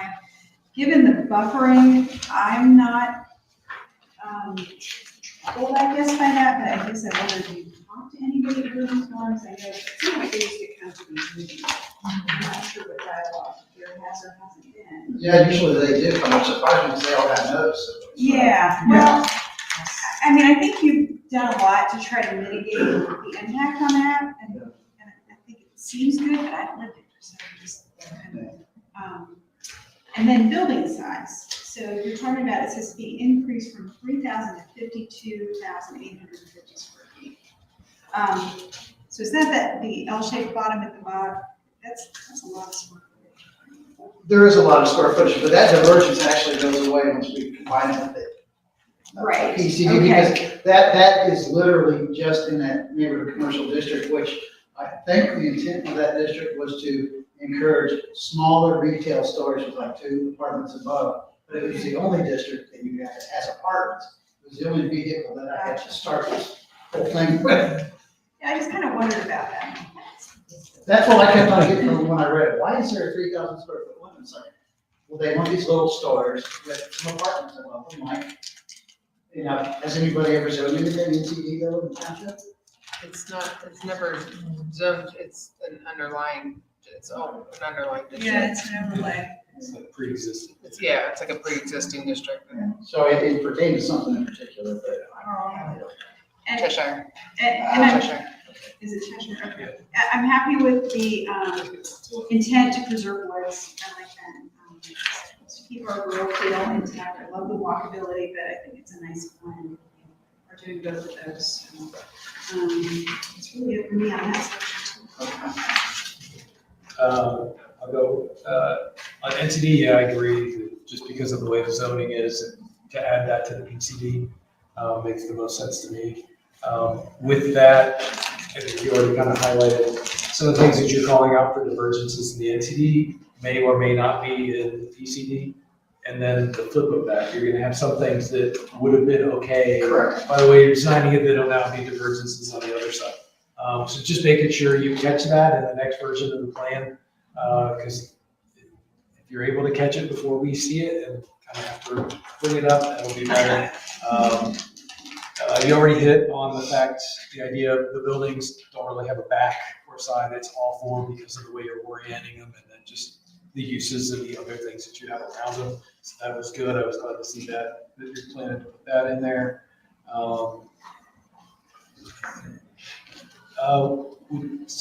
You talked about the height divergence last time, and in the same way that you were talking about the percentages, you kind of had that like percentage for the height in the TPUD.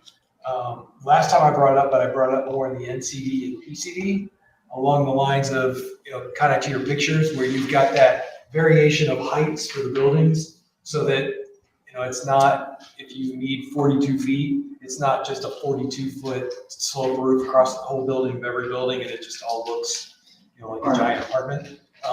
Adding that variation and differentiation, some flat, some slope, just to kind of add accent and appeal, I think, to the buildings. I like the idea of what you were trying to do with the TPUD to add percentages, but that same kind of concept for your PCD, which would break up the fronts of the buildings and add some, make it less cookie cutter. Sure. Add some appeal to it. I like the idea of that. With the garages in the back along the Worthington side, it's not a big difference, but I think when we go to PCD, the numbers will change. Not opposed to it. I don't think it's 35 feet there or 30 feet each other. You're talking the distance. Yeah, the distance for the rear setback.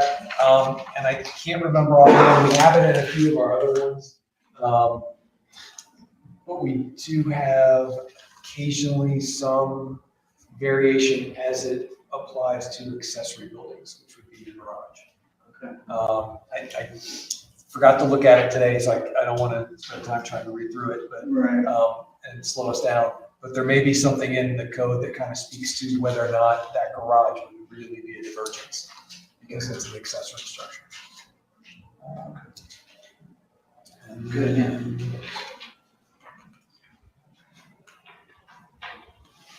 obviously, with your open space and your plan there, that's fantastic. I think that's a great concept, not only for the residents that'll be in those apartments, but then also obviously for the people that you want to come there, because not everybody that'll come to a shopping district wants to go shopping. Some people would rather just stay outside around for a bench or something. So, especially when the weather's nice.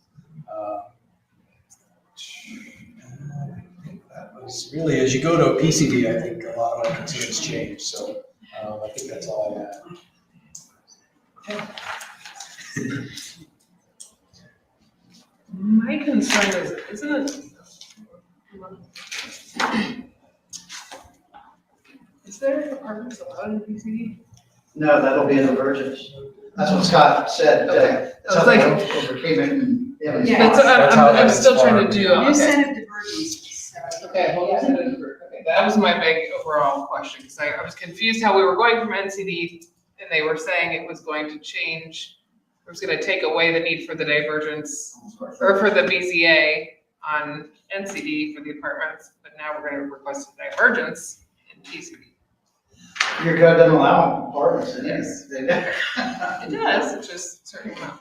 So I would say if you are staying within NCD, make sure you're looking at the square footage, at least gross leasable square footage is 3,000 square feet. Yeah, So that's the other thing. well, and I couldn't tell if that was per user or for the whole building, and it's like, Per- wow, Per unit. I took it as the building. That's what I asked a divergence for. It's like, Building. wow. Is it building? It's per user. that could Maximum be gross right, per leasable area of user. each permitted use shall be 3,000 square feet. Yeah. There was a lot of ambiguity in the way that was written in the code for me to come up with a final determination in my mind of what that meant, and it was easier to. So- That was the one. And then I was kind of, this goes along the lines of the setbacks. If you go into PCD, I'm gonna go back to this. I think it was the rear yard, because then I kind of had to switch directions on my thinking of all these other things. Rear yard setbacks are 100 feet from any residential zoning planned residential district as approved per plan, just making sure that you're following. those. Yeah, we might be that already with I Worthington figured Arms. you might They're be. the ones that are gonna be the most affected by that, but I think we're really close to that anyway, because we have the garages and that 25-foot setback, and then the parking aisle, so. we're Because it's all like close one, to the and then it's 1/3 of the sum of the height and width of the structure as well. So, Yeah, that's a so, fun one to figure out. yes. So just to be aware of the minimum side yards, rear yards are still that, side yards is 100 feet from any residential, rear yards is 100 feet. In perimeter area, so just going back through as you're transitioning into that PCD following, each of the setbacks and requirements under the development plan. Just, again, making sure, I mean, it's what we've told multiple developers in the past is when you have, come with as much detail as you can in those development plans, because we need to be able to follow it. Yeah, and for the setbacks in particular, we'll probably ask for a specific setback. You know, instead of that, we're gonna ask for 25. That way it's easily enforceable, you know. I liked what you said about the town center feel, not drive through, but come to. I like that statement. You know, I think that's such a, you know, a need even for like the Lewis Center area, because they have Evans Farms, but it still feels kind of big. And I feel like they had the old, where the barber shop, and it's that little town, but it still doesn't feel like you're coming to something. You're becoming park and you go. It's not a, you know, that roundabout feel, and I think it'll be a good place for people to come and gather. And like Angela said about the Anchor store. Yeah, so all my comments are just on making sure you're following PCD and the design standards, and whether if you stay with NCD, making sure that if it's leasing versus ownership. So, that's it for that one. Any comments about the things we brought up? No, Sounds like we're starting to wear you out. Sorry. not yet. Okay, good. Okay, so moving on to our last section. I was actually just looking because at one point when we were going through doing the DCO and VIO, Jessica, do you remember how in a portion of it, we were, from a residential standpoint, okay, from a resident's perspective, there was an idea of, in part of the BCO area, where it could be a commercial with apartments above, and where we would have some of those transitional areas. So I was just trying to find that in here, and I'm not finding it right now. But when we were just talking about the different zone pieces, I was trying to see, I was trying to quickly look at that. So, for the actual commercial district now, so the area, a couple points here. I know you had called out some potential uses that, and I didn't even honestly go back and look that they were in here. I would hesitate to try to pull in like daycare or anything else right there. It just feels like it's such a higher traffic area, and it doesn't, where to the west, where you have that piece, not the Anchor store, right? But the other, where the other three buildings are, it just doesn't feel like the right kind of fit location for something of that nature. Because as I look at it, like usually if you're gonna have some type of a daycare or, you know, early learning center, we want there to be an outdoor space, like a playground or things like that. I mean, granted, there are some where, you know, you look in downtown Westerville, there are some where they bring them on, you know, carts and strollers to the park. But ideally, you have like a playground or something there. And that, I've seen them up where they're against parking lots, and it just doesn't, it's not as homey of a feeling, right? So I would try to stay away from that piece of it. But I think any other commercial that we bring in there, I would be fine with it. I think most of what you're thinking. I do really like the Anchor store though, like I said, as really trying to truly target some type of a grocery store, just because the area so desperately does that. Where we have the, I don't want to call it a roundabout because it's not a roundabout, but the circle, the traffic circle. It's a roundabout. It's a roundabout, okay. It is right, right? Yeah, that's what the county says we have to have a roundabout. Okay, so where we're going south right there, I was trying to actually see is there truly a road? I'm very happy that we're bringing it into Remington Arms. Part of me hesitates because it's like we want them to be able to use it. Well, we're not telling them to use it, but Okay, you see, I don't know if you, it's gonna take a house. here's the main street, well, it's a main, it's a north-south street that they have right here. Okay, So it's lined up fairly intentionally. Okay. Granted, two things have to get out of the way. This is up Yeah. to them, whether they want to do it or not. okay. I was gonna say, the only thing I would hate is that I would hate to think that it's gonna bring traffic through their area. But if it allows them the ability to get out, Yeah. that's what's important. So obviously they'll have to do something there because there are houses there, there are Yeah. trailers there. At some point, they're going to do something with their septic system, Yeah, becomes an issue. yeah. But the land that this is being developed on, their septic is not on this land, right? Okay. No, they've got their own treatment plant. Okay, all right, just want to make sure. I'm happy that we are providing them the ability to get out now, because that's important. It's something that is very long overdue.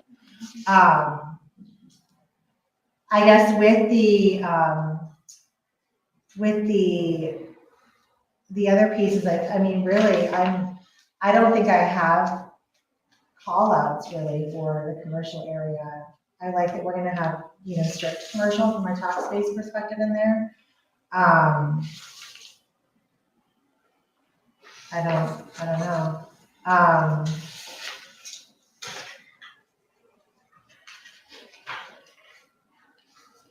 Obviously, this is more of a logistical question, but, when you've done these four-sided in the past, the four-sided, commercial in the past,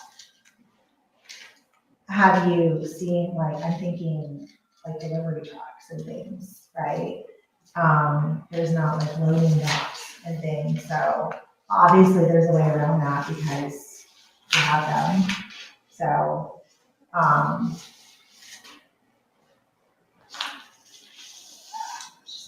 And it does happen. What you usually see is they load in the back.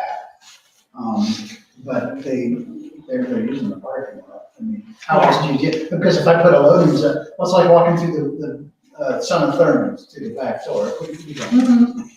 yeah, So the front is the back, and the back is the front, right? So they're all the same. So one of them gets the service deliveries, but, it's a truck that parks in, brings in the bread and whatever they're bringing in. yeah. And they move on. And quickly, imagine. Yeah, the only place that we have a loading dock attached to, if you notice, is the grocery store. Yes, yeah, right there. Okay, all right. Well, Yeah. we look forward to seeing how you combine these two. So. Me too. You too. The thing that we alluded to is that required for 300-foot setback for the NACIS code 722. So it says 300-foot setback from a residential property line. And the way you've got this constructed, your only residential property lines are up in the north. Right? Well, no, the townhouse is a Do this have residential resident, property. those are considered a residential property? Well, that's the TPUD, so that's probably residential. And then we have the Worthington Arms to the south. So that's the immediate neighbor that's affected by that 300. It's not internal.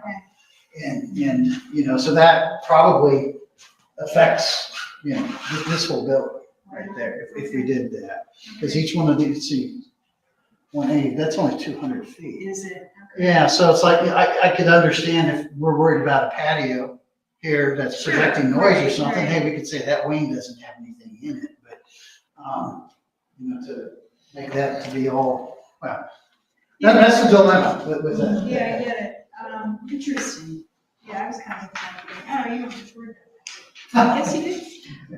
We do, and, any comment that you have on that now that we can address would be great. I mean, does it make sense that that wing becomes not that? Well, there's no patio allowed on the south facing, whatever, I mean, the sooner I can get it off the better. Right. Yeah, well, there must be a creative solution to with this. Yeah, Yes. food and drinking establishments, are they, do we just say they're not allowed in that south? I mean, that would be kind of too bad, honestly, I think. But- It would be. But, Or there's no exterior patio, so, I mean, if it's all interior, it doesn't matter. So is there no exterior patio? I mean, what difference does it matter what you do inside? I don't know. Okay, well, I was hoping that that wasn't an issue, but I guess it is. Yeah.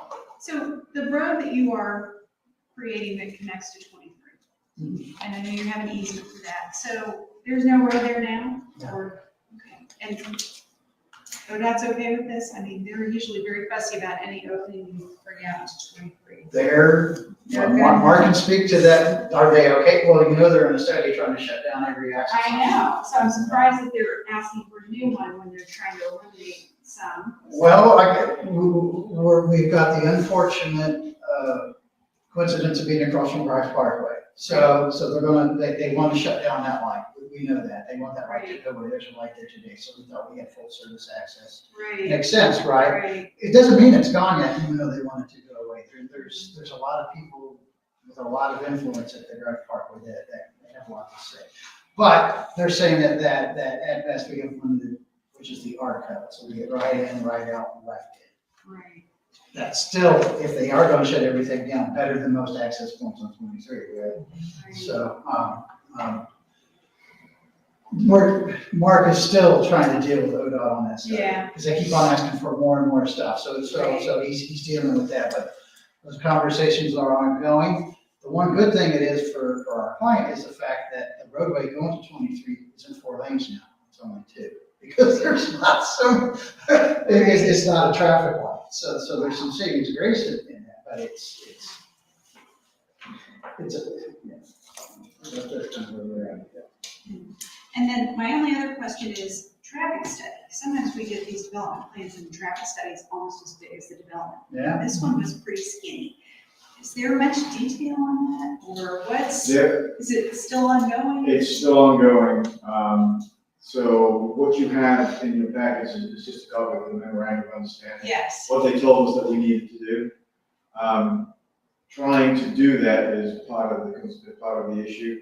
I had a conversation with ODOT where I said to them, well, nobody knows what you're going to be building in 2045. So what am I supposed to study? How about I don't study anything because I'm not providing you any good information? Because number one, we know what you have won't work in 2045. And number two, you can't tell me what you're going to have for me to be able to study. So they said, yes, we know that, but we still want you to study. So I have to look at what's along the roadway and just put all the traffic in onto it that not only will be there, but we're going to add to it and tell them that it fails because they know it already fails. So having said that, there are some other things that we have to manipulate. One of the questions that just came up recently was, what's the timeline for Berlin Meadows? Because we know who's developing it, and so I spoke to them. They don't have a timeline at this point in time. But it will certainly be in place before our design year of 2045, which means that some of our traffic is likely to go through there to decide to Shanahan out to 23, because that intersection will remain in some configuration. So we won't be putting as much traffic along Road B to the R cut as we originally thought we might, because we'll have a secondary way out. So some of those things, those are all unknown. The hope is that the study will be completed and submitted before our next meeting, but we won't have an approval from the county, the city, and all those. Because usually at minimum, they'll say, they predict X number of trips during, these peak times or something along those lines. And I know that's not really our purview, but I'm just used to seeing it, so I just kind of wondered where that stood. So one of the pieces of information that, one of the things that we have realized is that depending on the order in which we do the development, but if, for instance, we say, my client's going to develop everything north of the creeks, so it's all the residential portion of the cottages. If we develop all that traffic has to go to Glen, and then from Glen to 23. The roadway and the traffic signal is adequate to support all those additional trips without any improvements.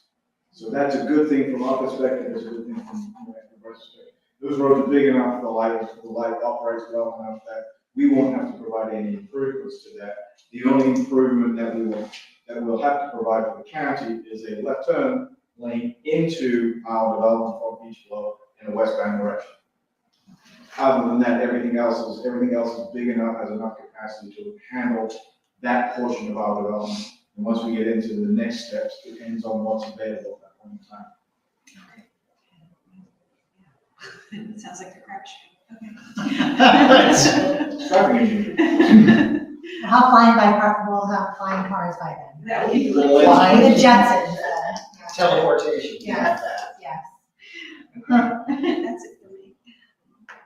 One other item, I happened to look at the letter from the fire department tonight, and one of the things I don't know that they're aware of, but on the north side of the road going out to 23,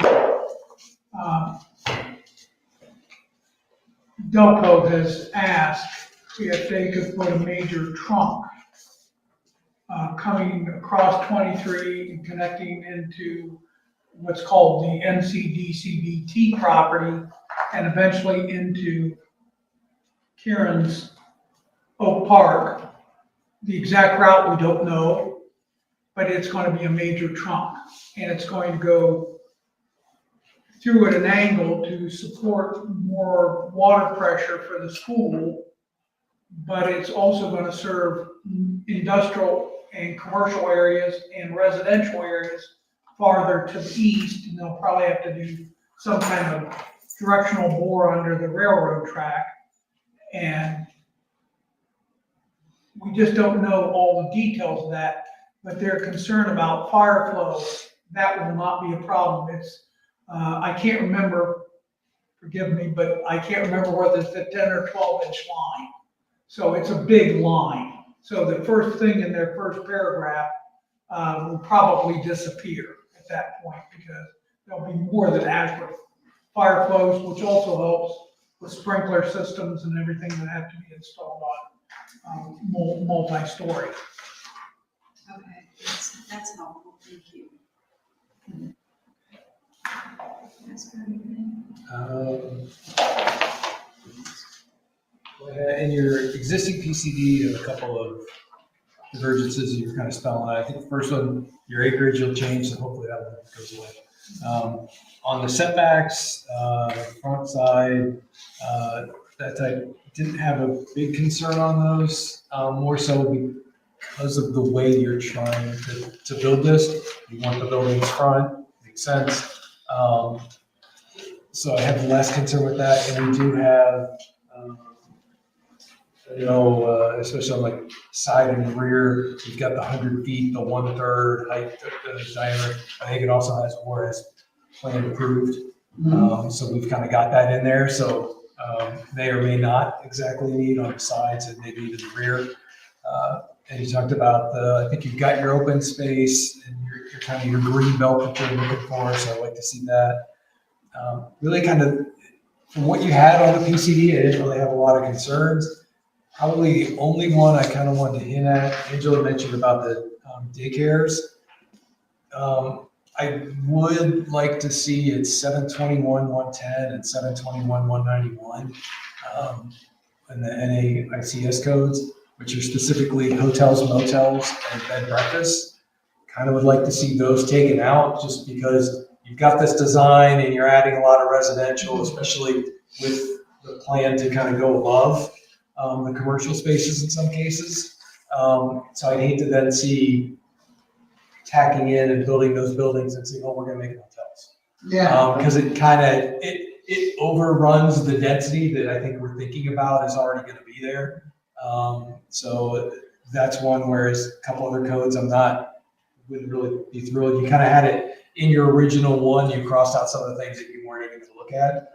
I'd like to see those taken out of there too. Must have missed that one. No, I don't like this in the hotel site, so. Yeah, but it's one of those where like, if it's in there and it's not crossed out, it leaves the door open, and I hate to see that come in after the fact when that's not what we're thinking.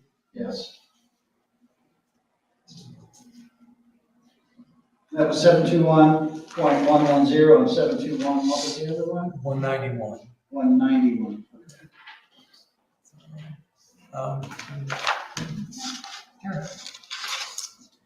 That was pretty much it for me too. I got most of my questions answered.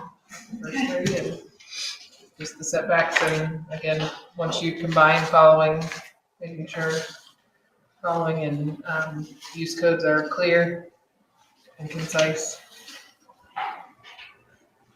All right. So now that everybody up here has had an opportunity to ask questions, anybody in the audience have anything they would like to ask or add? White group, okay. So my understanding is it is not your intention tonight to ask for us to have a vote about this. Probably not. Well, that probably is troubling, okay. Because it is at the applicant's discretion and your decision entirely, so. All right, so is your plan to put together kind of a new presentation and book? Yes. And then give us a chance to look it over and then meet again? Okay, so with that in mind, what kind of turnaround time do you think you want to have to get us some new books to peruse? My guess is you want at least a couple of weeks to look at it. It's ideal. Yeah. Yes, so you can spend some time with it, which probably means that we won't be looking at a next month meeting, because that's just too soon for us to do all this. Okay. So I would say that because you only do one a month, right, if I remember? We do You do two a month. I would say at the best, a month and a half out, and probably two months out is probably better. Well, and we already have a question about the second meeting in March because it falls during Roland Tangi's spring break. And most of us aren't gonna be here, so we were going to discuss that meeting already after, so the meeting after that, we were looking at was April 9th. So we were either April 9th or the 23rd. You're asking me to do head math, that doesn't work very good. So what's the 9th? That's 2 months out? The 9th is, Less than 2 months. I'm good with that from my end. I guess I should ask the client, are you okay with that, Karen? Okay, can we do April 9th? I gotta make sure that I look at my calendar, just make sure I don't have a hearing. That'd be, I think, 8 weeks, so I'd give you 6 to get us documentation. Yeah, which is more than enough, so. The problem with the night though is a lot of, well, I guess I would wanna get it to my member, get it to the members, like sometime the week of spring break, and everybody's gonna be gone. Well, but I think can you commit to getting it to us like the 18th or the 19th of March? He's- I'm looking at you, I'm looking at you on that one. He was saying, that he would like a month and a half. Yeah, if I had a month to put it together, which giving it to the 19th is fine. Right? As long as I don't make it work on other projects. So if you would get it to me, like, right in through here. So, okay, we'll commit on the 19th, because that gives us Monday to put the books together. March So we get you the books on the 19th, if that works. We'll have a 3 nice weeks. One meeting. I mean, The next week is going for the plane. that'll be your whole suitcase. Yes. We'll give you a thumb drive too. This will be my allotted amount for. Yeah, for your. For my carry-on. But we should be able to get that to work. We'll make that happen. Okay. And then we'll have the hearing on the 9th. And then here and there. All right, so if that suits you, we will table this application for your request to time certain April 9th, 7 p.m. here. I think I did. Oh, yeah, definitely. Yeah, a motion, yeah, and I've been, I think we should just table and continue. Yeah, and then when you hear it next time, bring it back to order from the table. Okay, all right. Well, I would make a motion that we table and continue this application, which is BZC 24-001, 24-002, and 24-003, So table and continue to a certain of April 9th, 2024, 7 p.m. on this. Second. Ms. Catlin? Yes. Mr. DeChristopher? Yes. Ms. Shields? Yes. Ms. Brown? Thank you for the time you put into this. Answering all the questions. Thank you. It's promising. It was fun. Was it fun? It was. It wasn't torturous because we were coming up with good things. I honestly think even though the last time maybe didn't feel as productive, it truly was productive. It was productive. Yeah, because it allowed, I think, us to get through so much more this time than what we would have. Yeah. So, I don't disagree. yeah. I don't disagree. All right, so, we have our hearing for tonight. We have other business brought before the zoning commission. I have a couple of items that I'll ask you. I had a question, so I saw that, Abby, do we have the alternate position posted yet? We don't? We don't have a zoning inspector, or we don't have an alternate. But are they Have an posted, interim. are they posted right now? I didn't see them on the website. Okay. Who actually posts those? Okay. So She'll send me direction. Okay. Wherever she's, I think right now they're focusing on the town. Oh, there's. They're focusing on, Township. okay. I understand that, but it's also, what makes it hard is because Keith is an alternate, but because he's not able to be here most of the time, what happens is and that's if there's one of us that needs to also, And I two of us, know, yeah. I know, she would like to see the alternates in different directions, not have people in the same area. There was a good interest, but Oh, there was. They've come from the meetings that we have expressed the need for them, where there have been multiple people, Yeah. so they're coming from all the same area. Like our side. she would like to. Jared is great, but It is. seats are bad. Yeah. I don't know. Huh. I know. So we're looking for, Have you adjourned or yet? no, so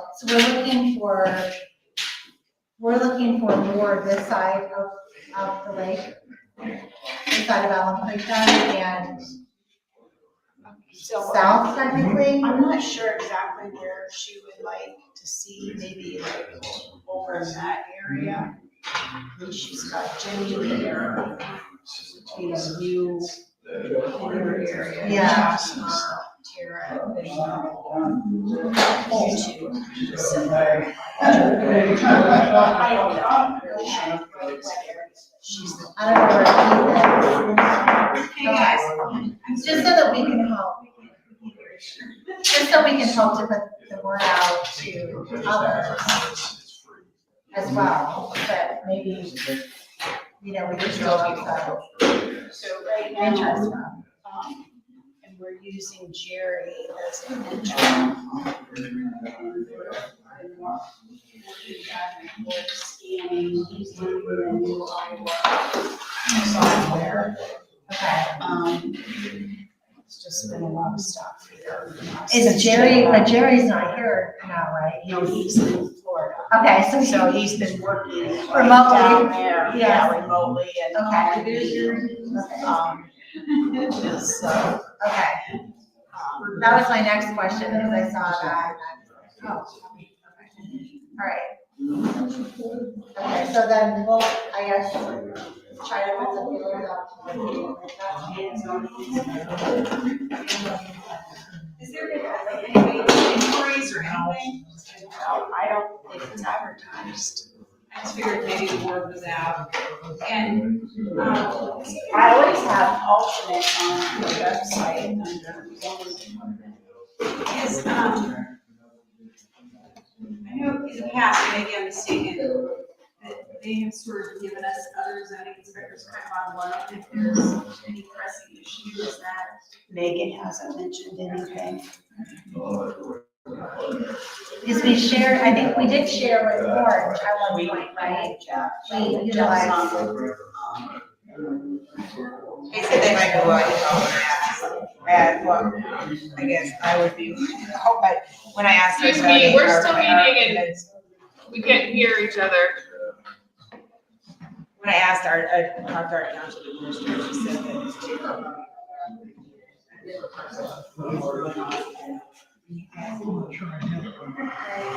Great, they're great guys. So, but I don't know, Megan hasn't shared any of this with me. Okay. Just doing the best I can, and so is Jerry. Yeah, okay. Well, in addition to that, spring break sounds like we're not. Yes. Anybody, so. What I'll do, I'll send a, notice to the paper, because I did advertise it at 26, so I will. Okay. It's been And canceled. we'll just cancel it. Okay, so notice of cancellation for March 26th. And I suppose if in the event some other applications come in, we could. We do have one in the office. It's the final development plan for that Pyatt Road. Just the houses, not the daycare part. So I was hoping to hear that, if you guys decide on, maybe this next meeting, the April 9th, I can have that meeting hearing at the end of the last meeting in April. Well, but do we have, so, Do we have one in so now March? we have one more here, right? Right. Could we hear it there or here? The February 27th to the 12th? Because we technically have, I don't think you have, we don't have anything on those yet, right? Jerry hasn't signed the application, accepted the first book. Oh, okay.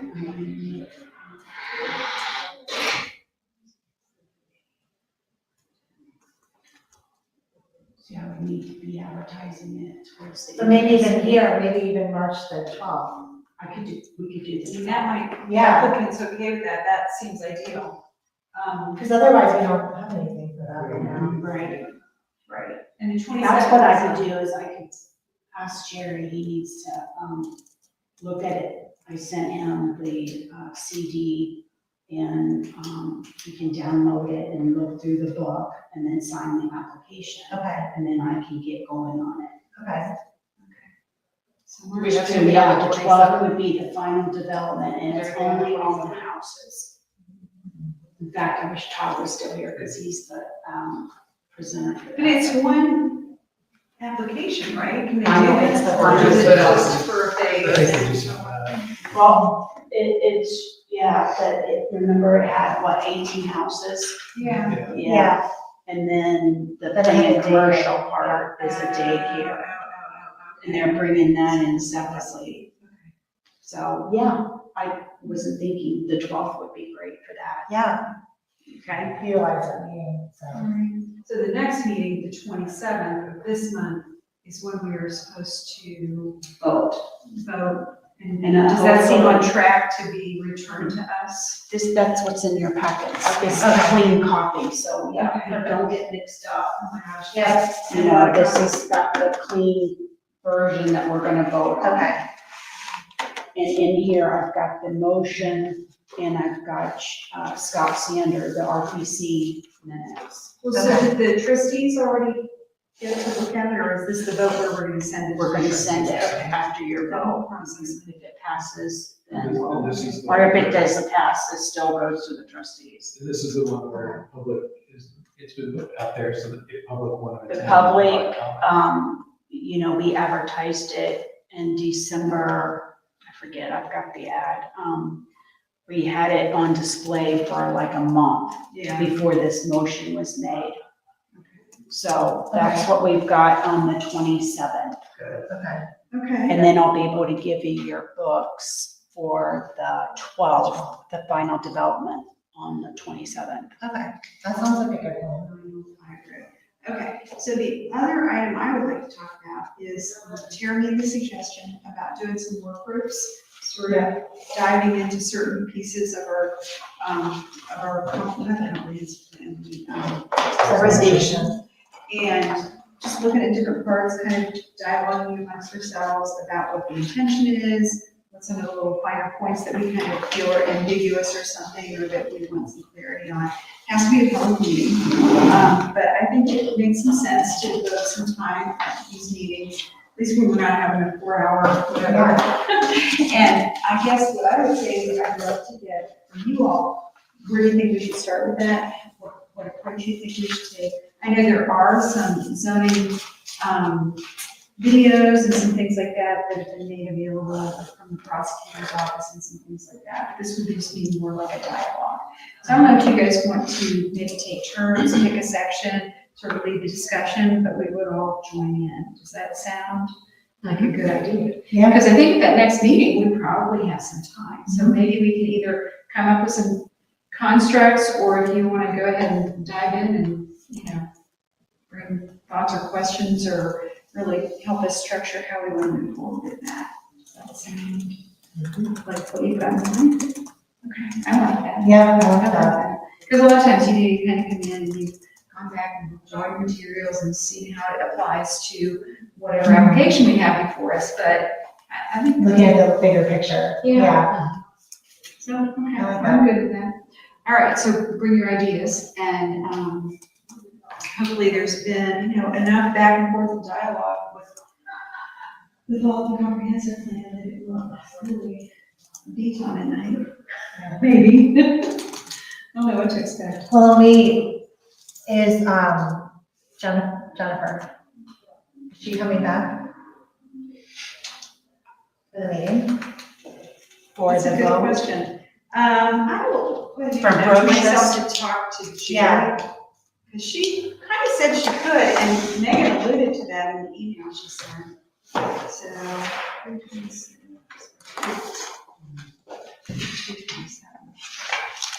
Oh, and it's very obvious that this is a different one because we always have the picture too. There's a picture in the front.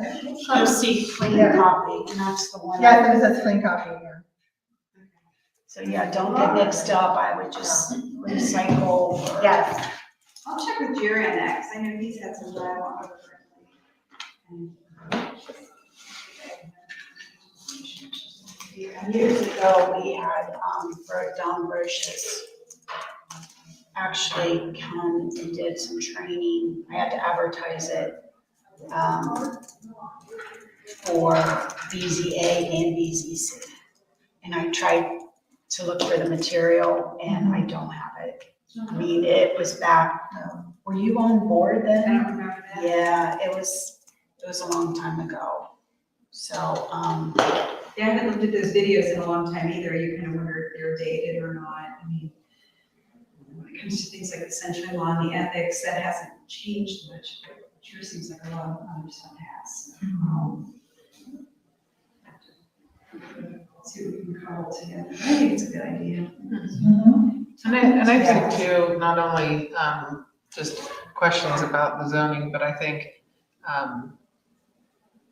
just how we feel as a board in general, like, our consensus of like divergences and where we stand our ground and, how we feel as a township, like how are we representing ourselves? And, Well, and I don't think any of you guys were on board when, we did do the community survey. And really the biggest consensus was that people who lived here came because they liked to live down.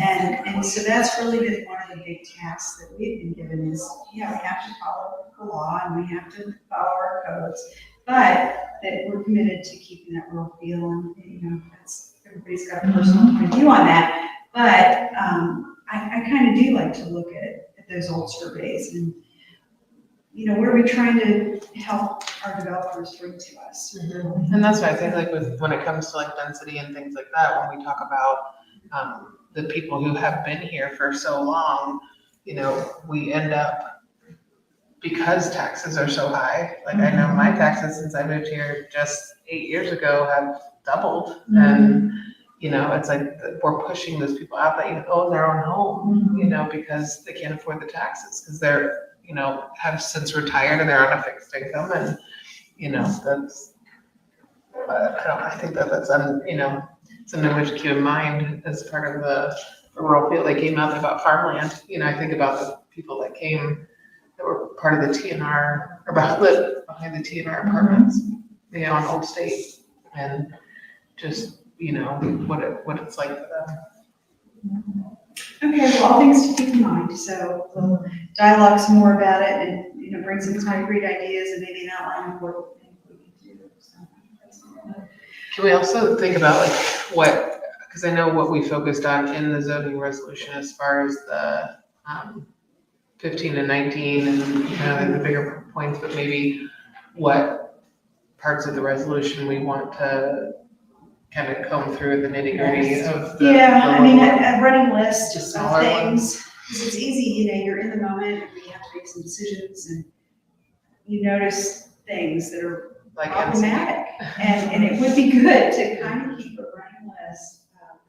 And so this is another opportunity to kind of give those things some thought, because I know we have come up with our new plan, but I think Megan in particular is interested in us taking the next year to really look another layer deeper. We know it wasn't perfect, and I really, what's that saying, that you can't let perfect be the enemy of the good? So we tried to do the best we could, and we know it's not perfect. So what else? One of the ways that I like to kind of keep track of things, and this is just my preference, but I like to suggest it too, because it's a way that everyone can share the information. I know we have to be careful about what's on clouds, but because our emails are on Google, we all have the Google shared drive. And so what I really like doing for sharing ideas and documents and different things of tracking is like, if we're going through the resolution and we're like, oh, we want to track the different things that we want to go back to, just starting like a Google sheet and having things in there so that way we don't keep making notes and losing our notes, right? But it's somewhere to keep going back to and saying, okay, these are the ones we want to now focus on. Like, there's all these different things in this one area that we want to focus on, so let's tackle that next.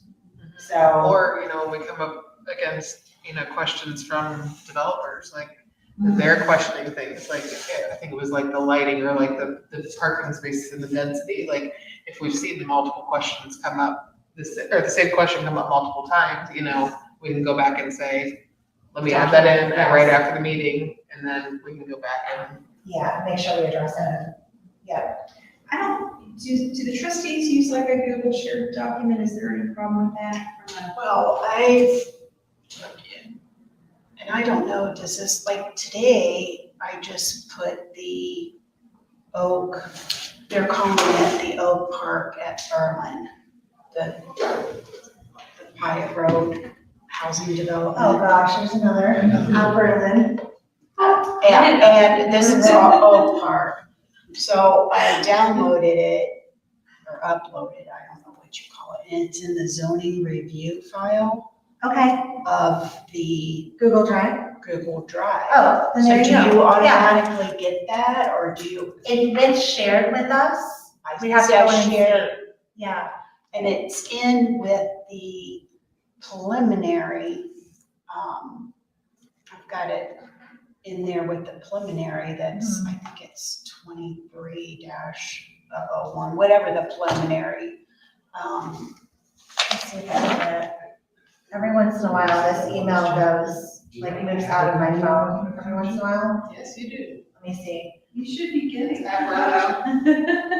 Okay. You said, do I have a I Google don't think Jasper has his Berlin Township. email? Oh my Or if I gosh. do, I was never notified. I've been sending you everything to Well, it's her. probably Which out might there. explain why when Jennifer was here, somebody said, "Oh, yeah, we're all in comments," and I was like, I never got that. I think Kim doesn't know either. Is it under zoning, That's- that'd zoning be like- review? Katie Christopher. Yeah, I have all those. Wait, is it on the Berlin Township website? No, Is it- if you go into your Google Drive Okay. within your email, so, yeah, so I sometimes with the township one, because I have so many Google accounts, it falls out of my phone, so I have to add it back in. But it's in here right now, and I was able to go into my drive and pull it up, and it's under, the zoning review, and everything's in there, so yeah, I mean, it's So I easy just, that. so even have a though shared you don't sheet in have there. the book yet, it's in the Google Drive. Oh, okay, okay, If you want to get heads up. okay. Okay, So- well, so we're high tech now. Tara I might not have her on the shared yet. Do I you might know have if to you come in can? and get a tutorial. I haven't got an email that's saying you shared access to. Because I've been told, once I do that, then it's everybody that gets it. Mhm. I believe it. I just don't- Yep. So I have all the BZC members and zoning inspector. And I'm trying, there's older ones that she would like to see on there too. I just haven't had time to Sure. to catch all that up, but eventually it'll be all caught up. I just don't know when. I forget what year we started asking the developers to give us a flash drive or a CD. Mhm. To put it on. Yeah, I got it. go, I you got it. did get it? Yep. Good. Yeah, it's behind. Jasper probably. That's for me, Fluck. Yeah. So you know how to get into your Google Drive, right? I do. On your phone. I think you have Can you a. guys adjourn so I can turn off the. So, Oh, yes, yes. if we adjourn, but the thing is, yeah, then if we dialogue, we have to not dialogue. That's okay. No, but I can check out in your Google Drive. So anyway, I will make a motion to adjourn. If anybody's Second. objective. Thanks again. Yeah, sorry. Okay, so you're, hold on,